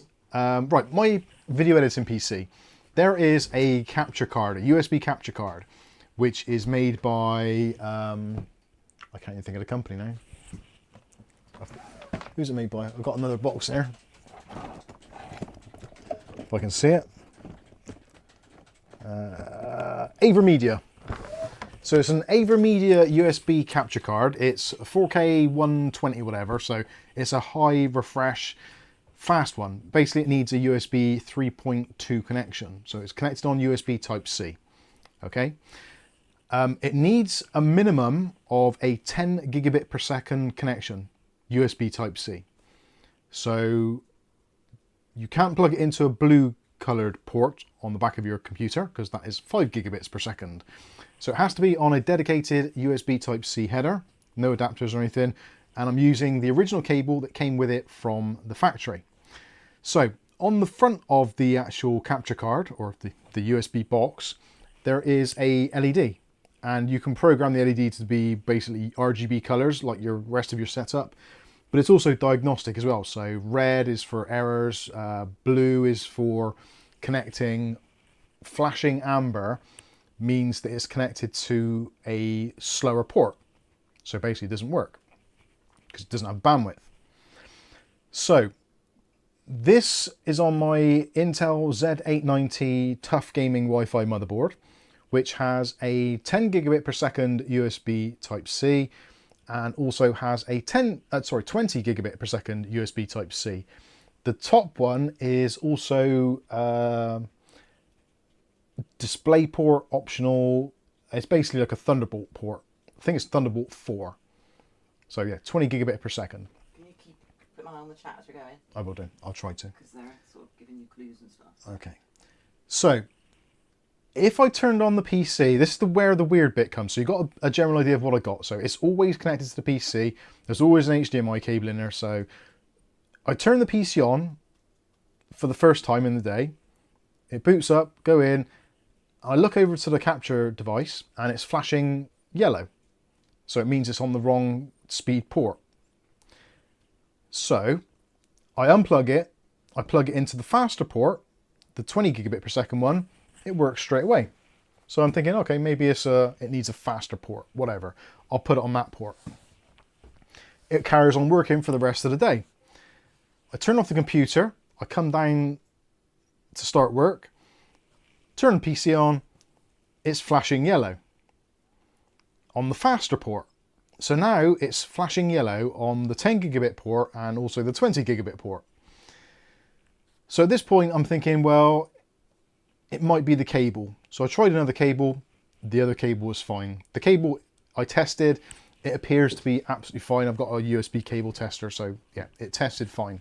It should be working as it should, as it's intended to. It's a big ass fat USB cable. So both ports are fine. Updated the chipset drivers, the USB drivers, etc, etc. Done all that. Every single time it'll boot up, it'll flash yellow. If I unplug it and plug it back into the exact same port, it will then start working. So for some reason, it's either not initializing quick enough on USB, but it has done previously when I had another setup in there. And even with the same setup, it's been like it. So it's a problem which has developed recently. And I just don't understand it. So both ports, the 20 gigabit per second or the 10 gigabit per second, boot the PC up, it'll flash amber to say, or yellow to say that it's on the wrong connection. Unplug the cable, either from the PC end or from the capture end. Unplug it, plug it back in, absolutely fine. It'll work all day long, capturing, no problems whatsoever. So it's not a hardware problem, it's not a cable problem, it's not a USB port problem, and arguably it's not a software problem because it happens prior to the software or Windows even loading. So yeah, really confused. I couldn't quite make out what was going on.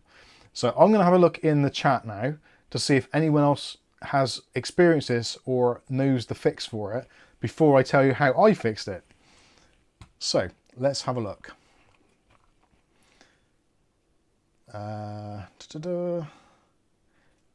16 degrees Celsius and thunderstorm in Ohio.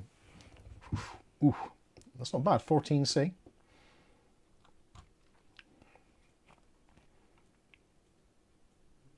Sky says Mike is sleeping on the couch again. Oh God, no.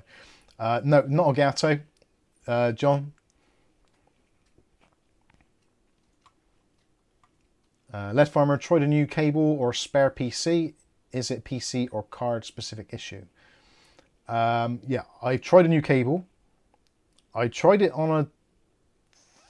No, did I? I haven't recently tried it on a different PC. I didn't quite get to that.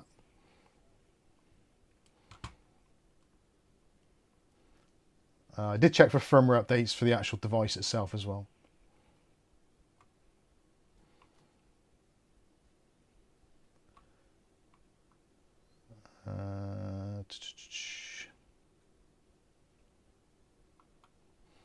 Lead Farmer says, I've had issues in the past with XHCI handoff Smart Auto versus Auto.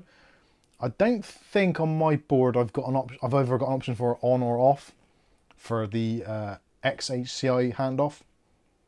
It's either enabled or disabled. I did look at that and it was enabled.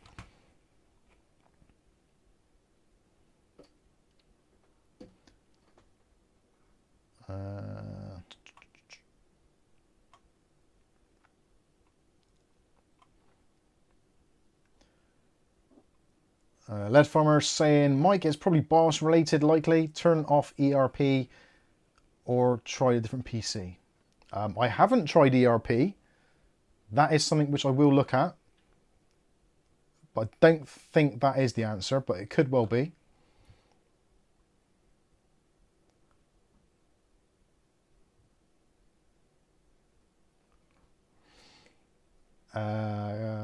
Lead Farmer also says card could have a firmware update. It had a firmware update not long ago. So that is a thing, but it wasn't, or at least didn't appear to be the cause of this problem. Dooman2000 says, always turn off fast startup to reinitialize devices properly. Yeah, come on, this is me you're talking to. I've made videos on fast startup, so yeah, I never ever have fast startup in the BIOS or in Windows enabled. Those are always disabled. So I like what you're thinking though, because that was what I was thinking as well. I did double check in Windows system settings to see if fast startup was turned on, and no, it wasn't. But excellent, excellent idea. John says, could it not be USB energy saving settings? We have the problem at work where we have ViewSonic touch screens and cameras running over USB. Everything goes to sleep. Potentially it could have been, but I don't think so, not specifically. CMCB says, is it an Asus board? Yes, it was an Asus board. It's the Z890 Tough Gaming. Yeah, Tough Gaming Wi-Fi. I had to think then. Disable device manager, power off device. I hadn't done that. I did look at it briefly, but device manager, I just let device manager do its own thing because it had been working previously on this setup fine for like months. So I didn't think it would be that because I wouldn't have changed that setting myself. Backwards is off. Cheers, Backwards. Thanks for stopping by.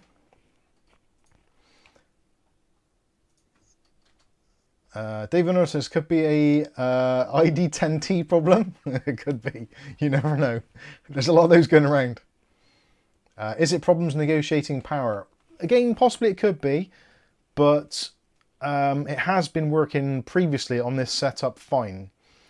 So, like, I was trying to think when it actually started, and I couldn't go far enough back in my Windows restore points or my system backups to a point of where there was something which was like, oh yeah, that makes sense, that's why it's changed. I couldn't find anything like that.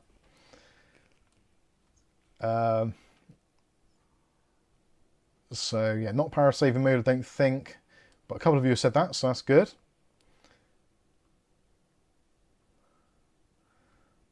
Try an older BIOS version, says Lead Farmer. I think you're getting close.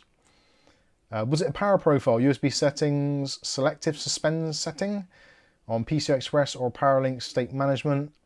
Again, I hadn't changed any of those settings myself manually. So unless Windows Update somewhere along the line had done that, which I don't think there has been any Windows updates which have done that recently, so there was nothing really to point at power management, because obviously it didn't matter when I unplugged it or replugged it. It could be like 5 minutes after startup, it could be 3 hours after startup, because quite often it was just flashing away yellow. It's on the side of my desk, so I can't see it anyway. So it's not until I fire up OBS and it's like, oh, where the bloody hell's the camera? Oh, yeah, it's flashing yellow. Unplug, replug, boom, works straight away. John says, I will ask our AV contractor at work, also called Mike. He's pretty knowledgeable with USB capture devices. I have him on speed dial. Hold on. Well, don't phone him because I have fixed it. The problem is fixed, but I just wanted to see if anyone else thinks that it actually makes sense, because the fix doesn't make sense, but it works. So, yeah, O'Reilly says, or that a BIOS power state, and if USB ports have power charge when PC is off. I did sort of think about that. I have got it set so that my USB devices are active when basically ERP is turned off, so I've got maximum USB power all the time. And when the PC is turned off, the LCD screen on the front of the Lian Li 217 digital is still on, showing the time or whatever. So the USBs are generally permanently powered. I don't know whether they're in a high power state or low power state, but they should be okay. Dave Venner says PC fixes often equal magic. Hey Dom, how you doing? Good to see you. So, I went through the BIOS, had a look through any settings, which I generally don't tweak my BIOS very much. Because Intel, you don't really need to. I just go in, generally just turn on XMP, change my fan settings, and just because I'm a bit anal about it, I disable the serial ports, because I haven't got any serial ports, but yeah, it still insists on trying to give me a COM port, which I can never use. So yeah, I always turn that off for some reason, but it doesn't really need to. I do turn on the 200S boost, but whether or not it makes a difference or not, I really couldn't tell you. I think as far as I know, all it does is increase the ring bus speed and the NPU speed. So it doesn't really do a great deal. It doesn't make any difference for USB devices. And also I tried it with it on and off and it didn't make any difference at all. So I went onto the ASUS website and saw that there was a BIOS update. And it didn't make any mention of any USB things at all, just compatibility update. So I thought, well, I haven't tried a BIOS update. I haven't tried a BIOS rollback either, for that matter. So let's just see if it changes anything, because the last time I updated the BIOS on that machine was back in January. And the problem hasn't happened like since January. It's been a more recent thing, like in the last, I don't know, 3-4 weeks possibly, maybe less than that, probably about 3 or 4 weeks. And it's been one of those things that it's like, oh, it doesn't really bother me because I'll just unplug it, plug it back in, it's fine. But I thought one day I'm just going to fix this because it's pissing me off. So did the latest BIOS update, which was from about a week ago, and rebooted, And the first thing I noticed after the reboot is it's showing rainbow puke colours on there, so it appears to work. And I thought, right, okay, it could be just a coincidence. So I unplugged it from the fast port and plugged it into the other port. Rebooted, turned the computer off, even pressed the power button completely to drain the caps, turned it back on, and it worked fine. So ever since the BIOS update, it now works absolutely fine. So I cannot, for the life of me, understand why this USB problem just appeared and then disappeared. Because the only thing I've changed on that computer is I did swap out the processor from the 265K to the 270K, which I was doing testing on a couple of weeks back. I then took that processor out and put my 265K back in.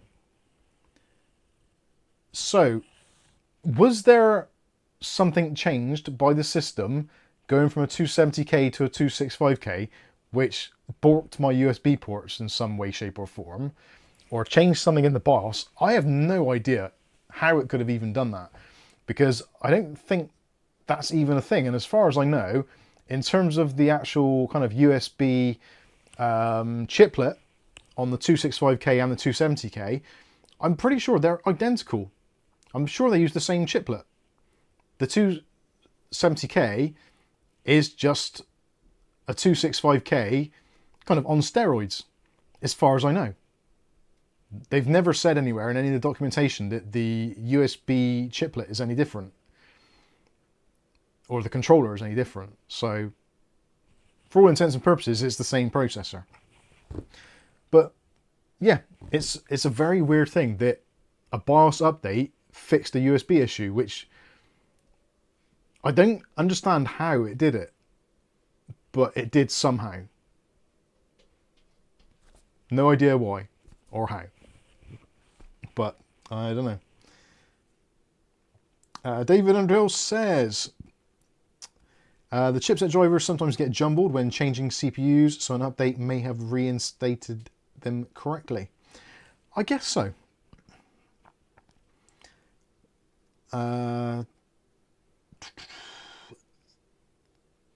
BIOS updates the USB-C firmware, possibly. Yeah, that is possible. But why would it get corrupted? Or that's what I don't understand. How I wish I could really put down a time and circumstances of when the problem first started. And because I don't always do video capture on that card every single day, and it's kind of tucked away, I don't always see it. So it could have happened like days before I noticed it. Not a week, but at least probably a couple of days. So yeah, it's a weird one. I don't understand it.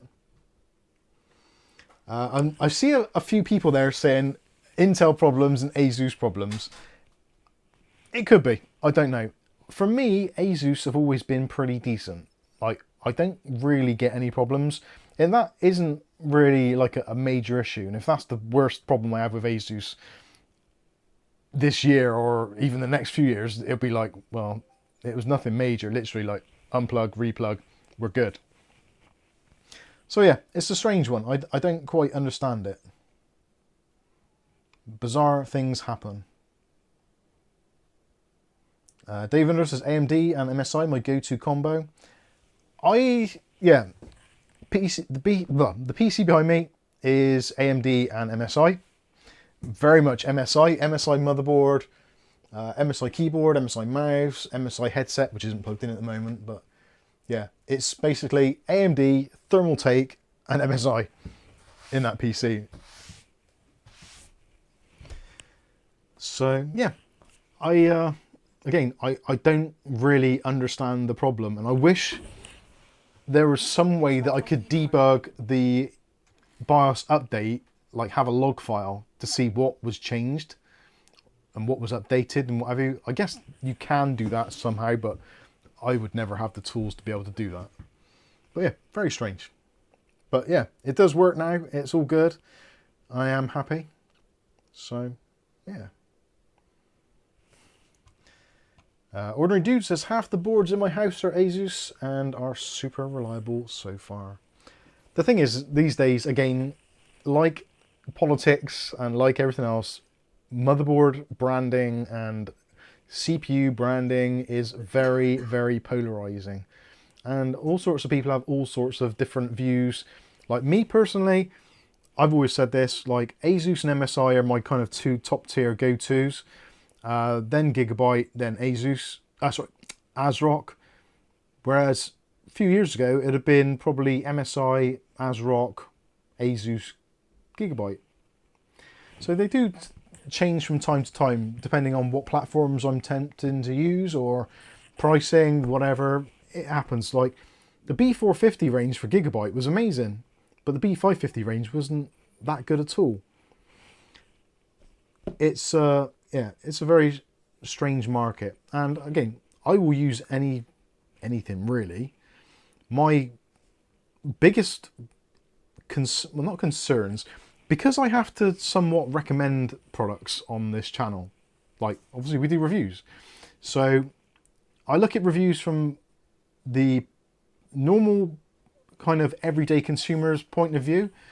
So if something is nice and easy to use and reliable, it's going to get like pushed harder, even if it's got less features, because it's reliable and it's easy to use. So that's why MSI motherboards generally tend to get the push from me, because the motherboards are pretty good. They're generally quite well priced, apart from the Godlike, obviously. The software is, in general, arguably the best of the bunch on the market. And also when it comes to the BIOS and BIOS updates, they pretty much do it like the best of the bunch, I think, personally. But I know Asus boards generally tend to be a little bit more performant, as do Gigabyte boards, really. So I tend to more look at kind of like the overall platform and how easy it's going to be for someone to use that in their life, rather than like, yeah, this one's balls to the wall, but yeah, watch out for the burnt X3D CPUs. You know what I'm talking about there. Yeah, so that's kind of how I do it. Alpha Indigo says all chill, no shill. But that's it. I do try. I try to do it like, I'm not an enthusiast. I'm not like Gamers Nexus and actually hardcore overclocking, etc. Performance wise, like, I don't really care. Like, I expect a certain level of performance from my stuff, but as long as it's kind of within that margin, I'm happy. I don't go chasing numbers. Never really have done. I don't really see the point personally. If you like doing it, cool. More power to you. I just can't be bothered, is the honest answer. So yeah, that's what I look for. I look for other features other than outright performance. If it's got performance as well, great. If not, not the end of the world for me.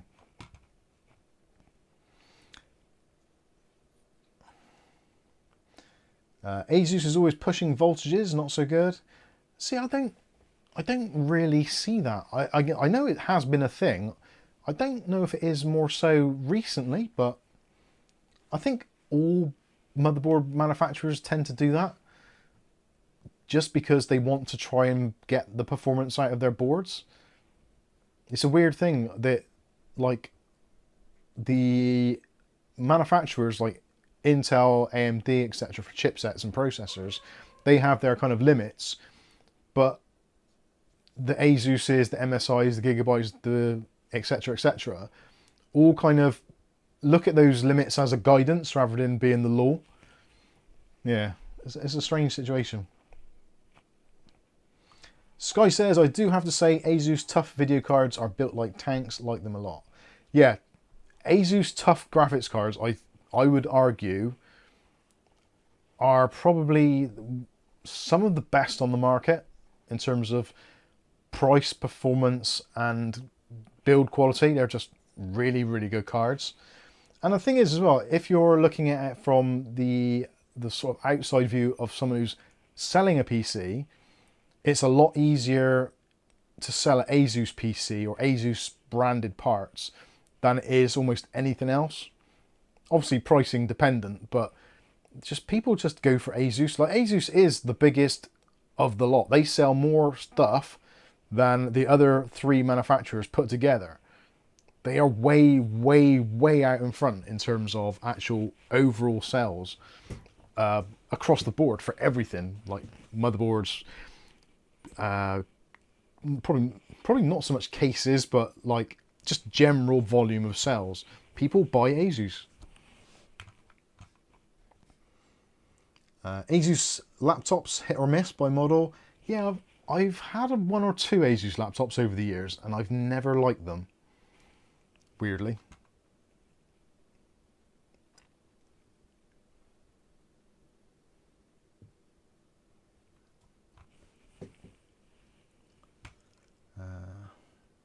Alessio says, I've seen MSI pushing voltages too, but they are easier for me to tame. Yeah.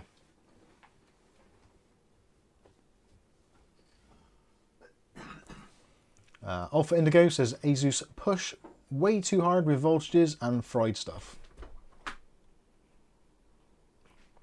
Viali says, I have 13 Asus registered boards on my Asus account, but have a lot more with customer boards.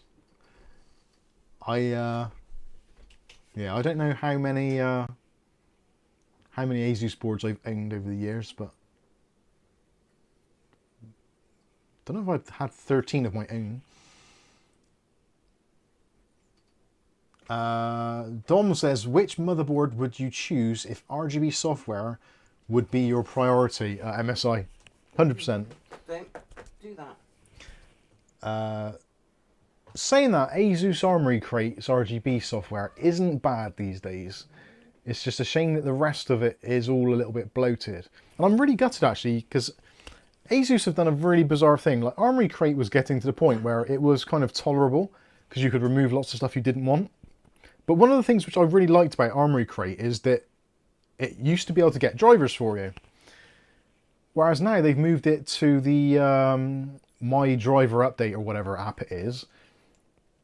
So there's getting to be less reasons to have Armory Crate on your system, because like the Armory Crate RGB, yeah, bloated, it's not great, it works, but yeah, whatever.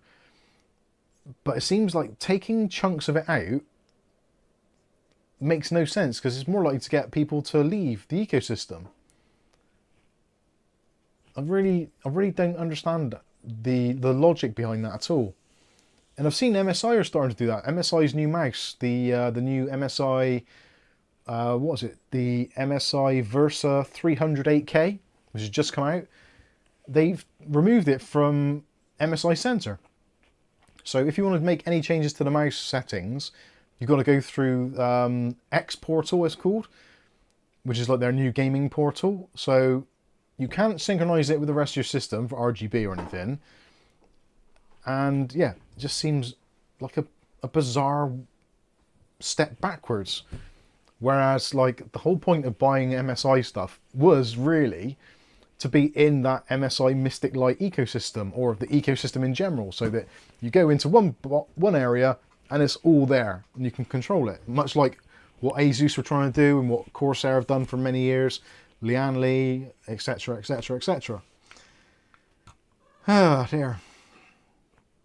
So yeah, it's a strange thing. I can see why manufacturers will do it that way, because it's easier for them to implement updates through a web interface than it would be through an actual like application itself. And I guess it gives people some form of choice. Like I know like QMK or VIA for keyboards has long been a thing. David,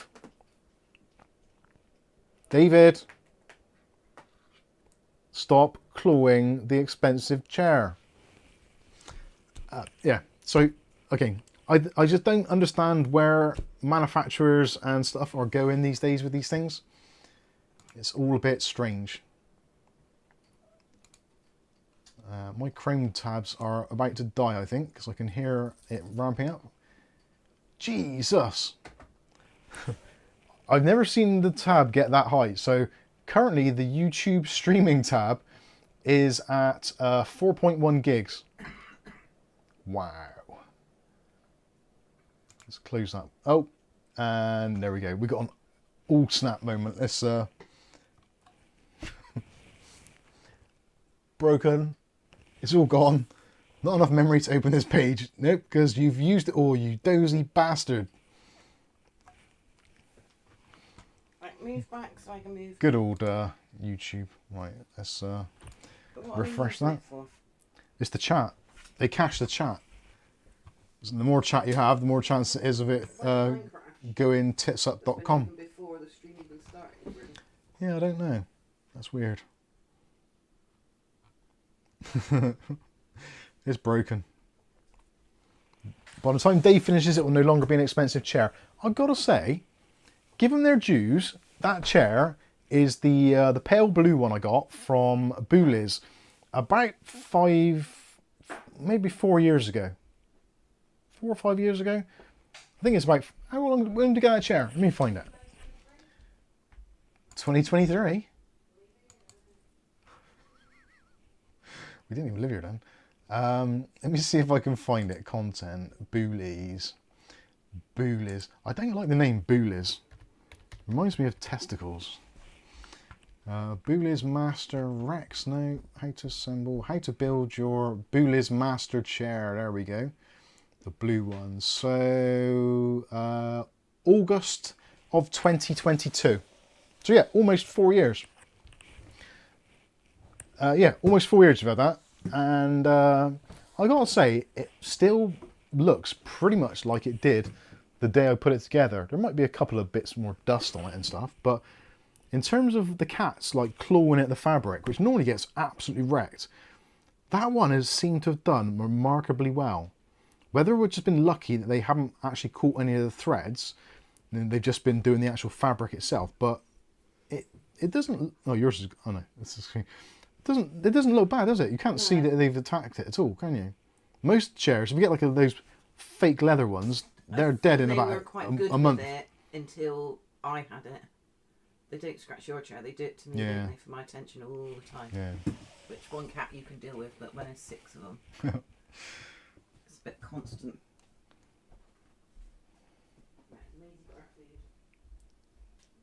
And I remember actually, yeah, August 2022, that was the year that we had that crazy 40-degree summer, or a couple of days that were 40 degrees over here, which we're not used to. Like upper 20s, yeah, 30s, okay. When it gets to the 40s, we do struggle a little bit because we're not used to it.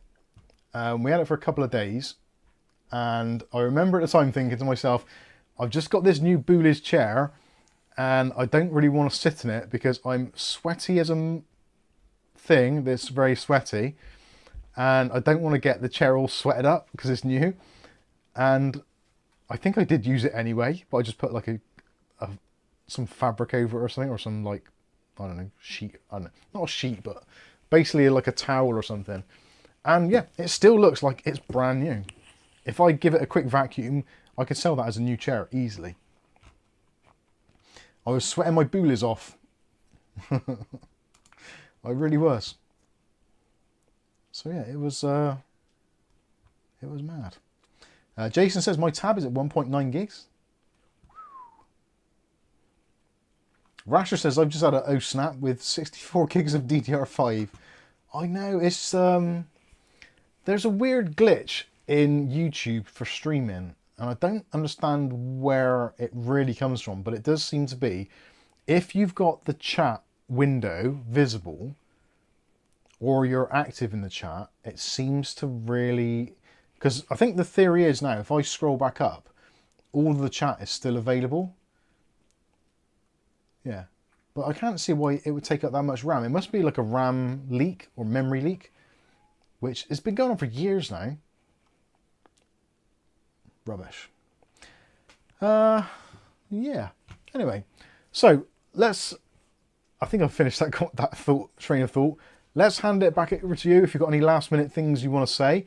I'm kind of out of things that I need to say at the moment. Before you keep saying about 40 degrees, that was nonsense, wasn't it? 35.3 is the highest Bristol's ever had. Yeah, but it's like inside it was, wasn't it? On that thing it showed 40. I don't know. I think it did. Sure it did. Well, they're saying here that the highest recorded temperature in Bristol was 35.3 degrees Celsius. In 2022, was that? Yeah, July 2022. So it was a hot one. No, I can't have been July. It must have been after that. You might not have done the chair. You might not have put the video out until that date. You might have Yeah, made that's it true. beforehand. Yeah, I did do. Yeah, because And then sat on it when it was hot. I think that's why you didn't do the review, because it was so hot. oh yeah, that's right. Yeah, I built it just before, and then You were waiting to do the review. yeah, it says there top 10 hottest days, 40.3 C, 19th of July 2022. It says there Bristol, is it? the hottest UK has been. But the thing is, it depends where they take their readings from, doesn't it? Well, usually the concrete behind the jet. Yeah. Anyway, Or the tarmac. Aletta says Mike would melt in the American South. I'm sure I would. The thing is, if you get acclimatized to it, it's fine. Like if someone from the American South come over to here, they'd freeze. They'd be like, "Oh my god, it's so cold." But if you had like 2 weeks of the same weather, you'd soon get used to it. Yeah, that's But true. we're lucky Hey, if we Pops. get a week of the same weather, aren't we? Like last week was freezing cold. We had the wood burner on, but the week before you could get a tan, couldn't you? Yeah. Semrab says, wife keeps on saying to buy a gaming chair instead of using an 18-year-old dining chair. But our new kitten is a bloody kamikaze at times and chair becomes a focal point. So no chance of replacing. Yep. Greg M says, YouTube chat for the last couple of weeks will place a blue circle and down around if I am working on another tab.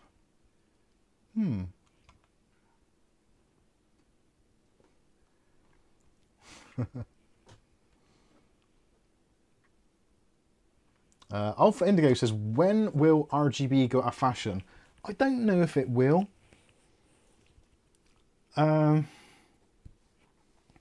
The thing is, with any fashion, there are various, like, we are a big place, so various different regions. And what might be fashionable in one region might not be in another.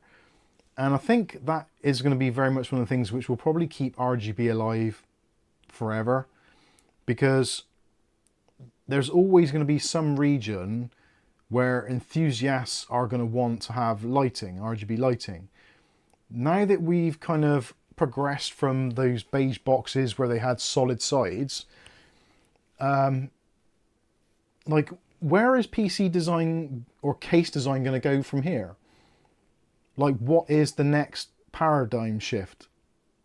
We've kind of gone through mesh, we've kind of gone into glass, and now we're into kind of mesh and glass. Really, unless there is another cost-effective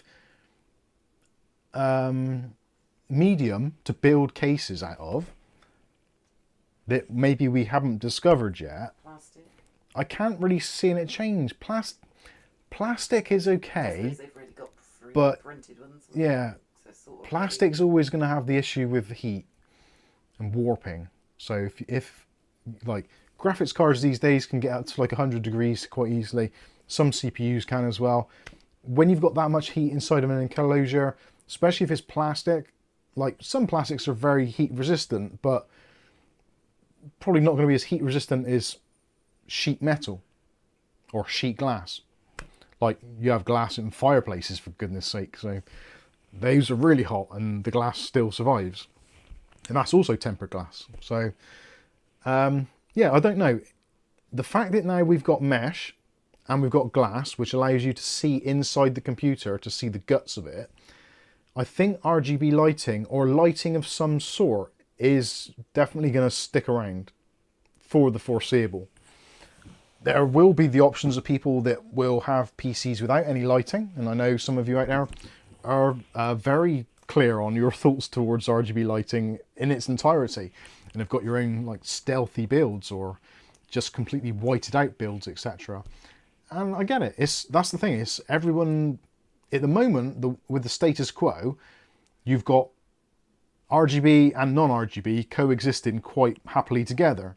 And if you don't want RGB, you can quite easily build a PC without it, or just turn it off. And if people want to, they can. So I don't see it ever going away, and I don't really see it changing. Although I would like to see the RGB 5-volt 3-pin plugs changing to something a little bit more user-friendly, like PWM plugs, fan plugs. 4-pin PWM would be perfect for RGB. Much easier to use, cheapest chips to integrate. It's on motherboards everywhere already, and also you could have them using the key bit as well. So then you couldn't plug in your RGB around the wrong way. It's the perfect connection, really. Don't know why they never use that to start with, but hey ho. That's another story, isn't it, really? So, yeah, that's my thoughts on RGB. Sky says, UK, not a big place. UK is kind of smallish. It is. Well, we're a tiny island, aren't we? But in terms of financial clout in the world, we, for the size of our country, we've got quite a financial impact on the rest of the economy, like world economy. Unfortunately, yeah. Semrab says, Mub ITX cases around the corner. I don't know. The thing is, like, I do love those 3D printed cases, and the one that we were sent ages ago, I've still got in the front room. By Patrick, I should say. Patrick LaBelle. Thank you very much, Patrick, if you're watching, listening. I didn't know Bless if you you. got names because you're names. I did, yeah. The that is still in there, and it's a great case. It really is. Like, I don't think I would use it for a daily driver because I like to fuck around with PCs basically. So getting inside it, taking it all apart, and that, it's not entirely practical, and it's very small. It's an extremely small thing. It's like 10 liters or something stupid. It's like tiny. Where was I going with that? Oh yeah. So yeah, I don't. 3D printing stuff is really slow, and if it goes wrong, it's an absolute ball ache. I don't have the patience for it at all. I really, really don't. I would love to design my own PC case and put it all together, but I just don't have the patience for it at all. Like, there's way, way more other pressing things in my life going on than me faffing around with some 3D prints. It's super frustrating. How many bricks did you order today? Speaking of which, I did order today 160? I think it was 150 in the end, wasn't it? 150. I ordered 150 engineering bricks for a project in the garden, which I might even video. It would have to be slow motion photography because it's going to take me ages.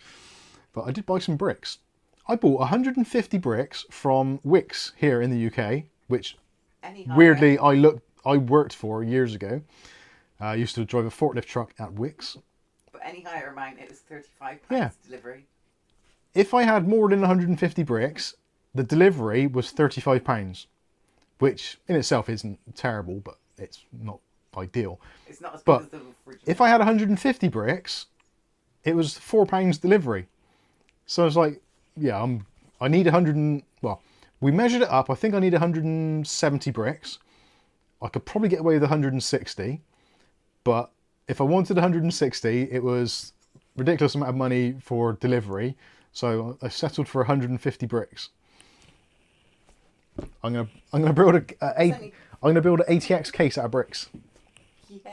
And being that each brick is like 2.5 kilos, yeah, that might be a bit of a struggle to get on the desk. It's only for a border. Senrab says, glad wife not watching as she wants me to build a small wall along the garden path. That sounds very familiar.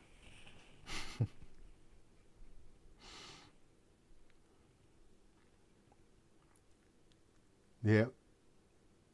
Mike's bricks unboxing and how to. Viali says, I'm off to do my BIOS Flash. Great stream. Thanks, everyone. Good night. Thanks for putting up with us, Viali. Much appreciated. And where's Rick H and Mick Woods today? Good. Yeah, good question.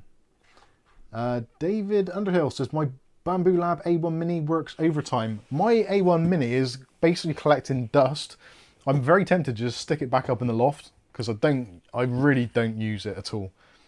I wish I had more knowledge of Design Studio to actually create stuff that I actually need Can't you get or AI to want. do it for you? I don't know, maybe. And it'd be like crochet where it come out like a Mario that would look like. Yeah, probably wouldn't it? Oh, thank you, Dom. Dom sent 5 Mike's Unboxing reviews and how to gift memberships. One of which went to Safi, one to Titus, one to Pursuit of Sports, one to Ravish, I can't pronounce that, Arsing, and James NYC. There you go. Have some stuff. Should we do some? Have some free memberships. You'll get early access to content for a month, and also you will get, if your account is the same email address as your Discord, you'll also get the elevated Discord roles as well. Rule. You'll get those as well. And Jason Datadrift has done the same as well. Another 5 Mike's Unboxing reviews and how-to memberships. Thank you so much. One of which went to Raf, one to TD5, one to Gemma, one to Melvis Fonk. Great name. And the other went to Asdad. Sorry. Asdad. Great name. Thank you very much, Jason. Much appreciated. And also thank you to Dom as well. Much appreciated. Should we do some? Yeah, let's do some as well.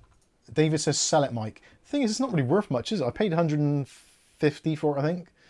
And I got some extra rolls of rules of PLA. What am I going to get for it? 100 quid? Spools, isn't it?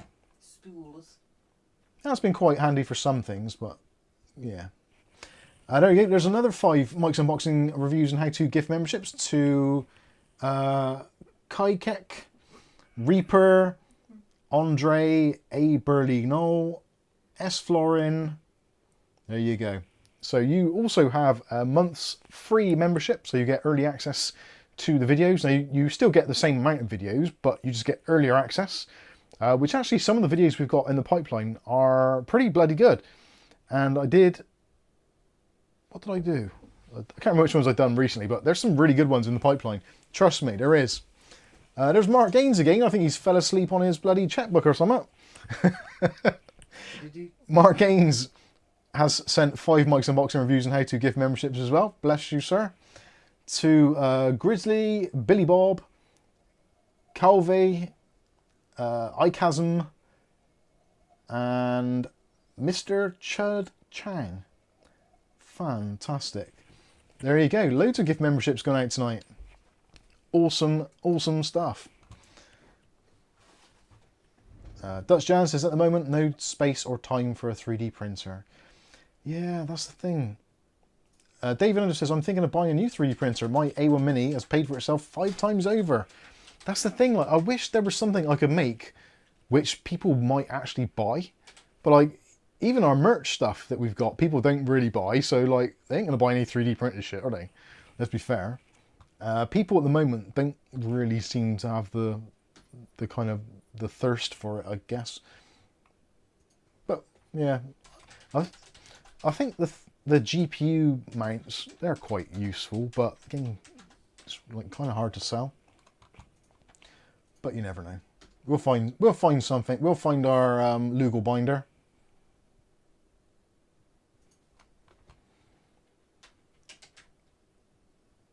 For those who don't know, Lugal binder, I don't know if this is true or not, but it kind of sounds true, and it was in a film from the 90s, so there's a stronger chance of it being true then than there is now. But Lugal binder is the little plastic bit on the end of shoelaces. But I don't think it's called Lugal binder. Maybe it is. Clearly it's German. In the film it said it's probably called something like... I don't think they... But yeah, whoever designed that, the little plastic bit which goes on the end of shoelaces to stop them fraying. Like they're on every... I bet there's one on my bloody hoodie somewhere. Oh no, I pulled that out. Everybody needs to make their own Lugal binder, like have their thing. Like design a zip with, like, they're everywhere, aren't they? Bloody cool stuff. Are they called Lugal binders? Hey Siri, what is a Lugal binder? Okay, I found this on the web for what is a legal binder. Check it out. Oh dear. Hey Siri, what is the German word Lugal binder? I can only understand your chosen Siri language. You can translate from German to other languages and then translate out. Oh, you bastards. I give up.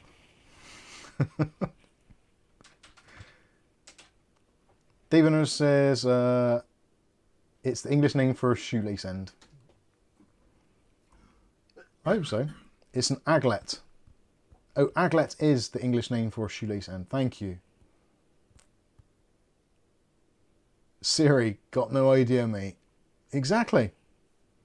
Aglet. Okay, it's an aglet. I like the word aglet. Reminds me of pikelets. Can eat those right now.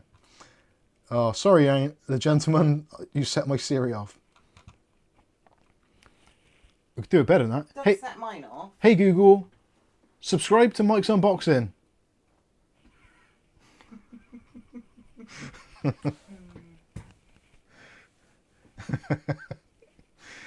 Scotty said, stop that, Mike. My Siri answered. Hey, good. Better than mine. Okay, right. I think we've exhausted the lines of communications here. So, thank you. Or actually, I should take a final look at the poll and see where the end result was. So, oh god, it's disappeared. Where'd it go? I've lost it now. Bottom. Oh no, I just clicked on it. It said end, I think, before. It says it in the chat. Doesn't say it anywhere on mine. It says, would you make your own network cables? No, 55%. Oh yeah, there we go. It didn't say it on the other window. So no was 55%, so that increased. Yes was 27%, that decreased. Maybe if it was easy, gone up a little bit. Maybe if it was cheap, I think it's about the same. So 145 people voted. Thank you all for voting. And most of you don't want to make your own network cables, so there we go. Oh dear. Mike, you were the reason I never set up Siri. Oh, thank you. Really? I don't use Siri or anything like that. I have enough nagging female voices than to add another. Bless your heart. You can have a man. Mine's a man. But unfortunately, when I got a new phone, it turned it off the Australian accent. David under, yeah. We like Australian accents, don't we? God, yeah. Yeah. David says you should have a fifth choice. What the F is a network cable? That is true. That is true. So, massive shout out to everyone who has contributed and taken part in the cacophony of conversation tonight. Much appreciated. Hopefully, we'll have a fantastic rest of your weekend. And again, massive shout out to Mark Gaines for your extreme generosity. Thank you very much. It means a lot to us. And for all of you just being along with us, smashing the like button, sharing the videos, etc. Awesome stuff. We love it. And hopefully you still enjoy the content. It seems you are, even though there is a little bit less of a thirst for it these days. But you are still watching and leaving comments, which we massively do appreciate. So yeah, enjoy the rest of your weekend. That is going to be it for tonight's stream. I've been Mike. This is Mike's Unboxing Reviews and How To. And hopefully we'll catch you in the very next video. Take care of yourselves, and we'll see you on Monday with a fresh new video, and next Saturday in another live stream. Have a great weekend. Speak to you later. Say bye, Kath. Bye. Bye.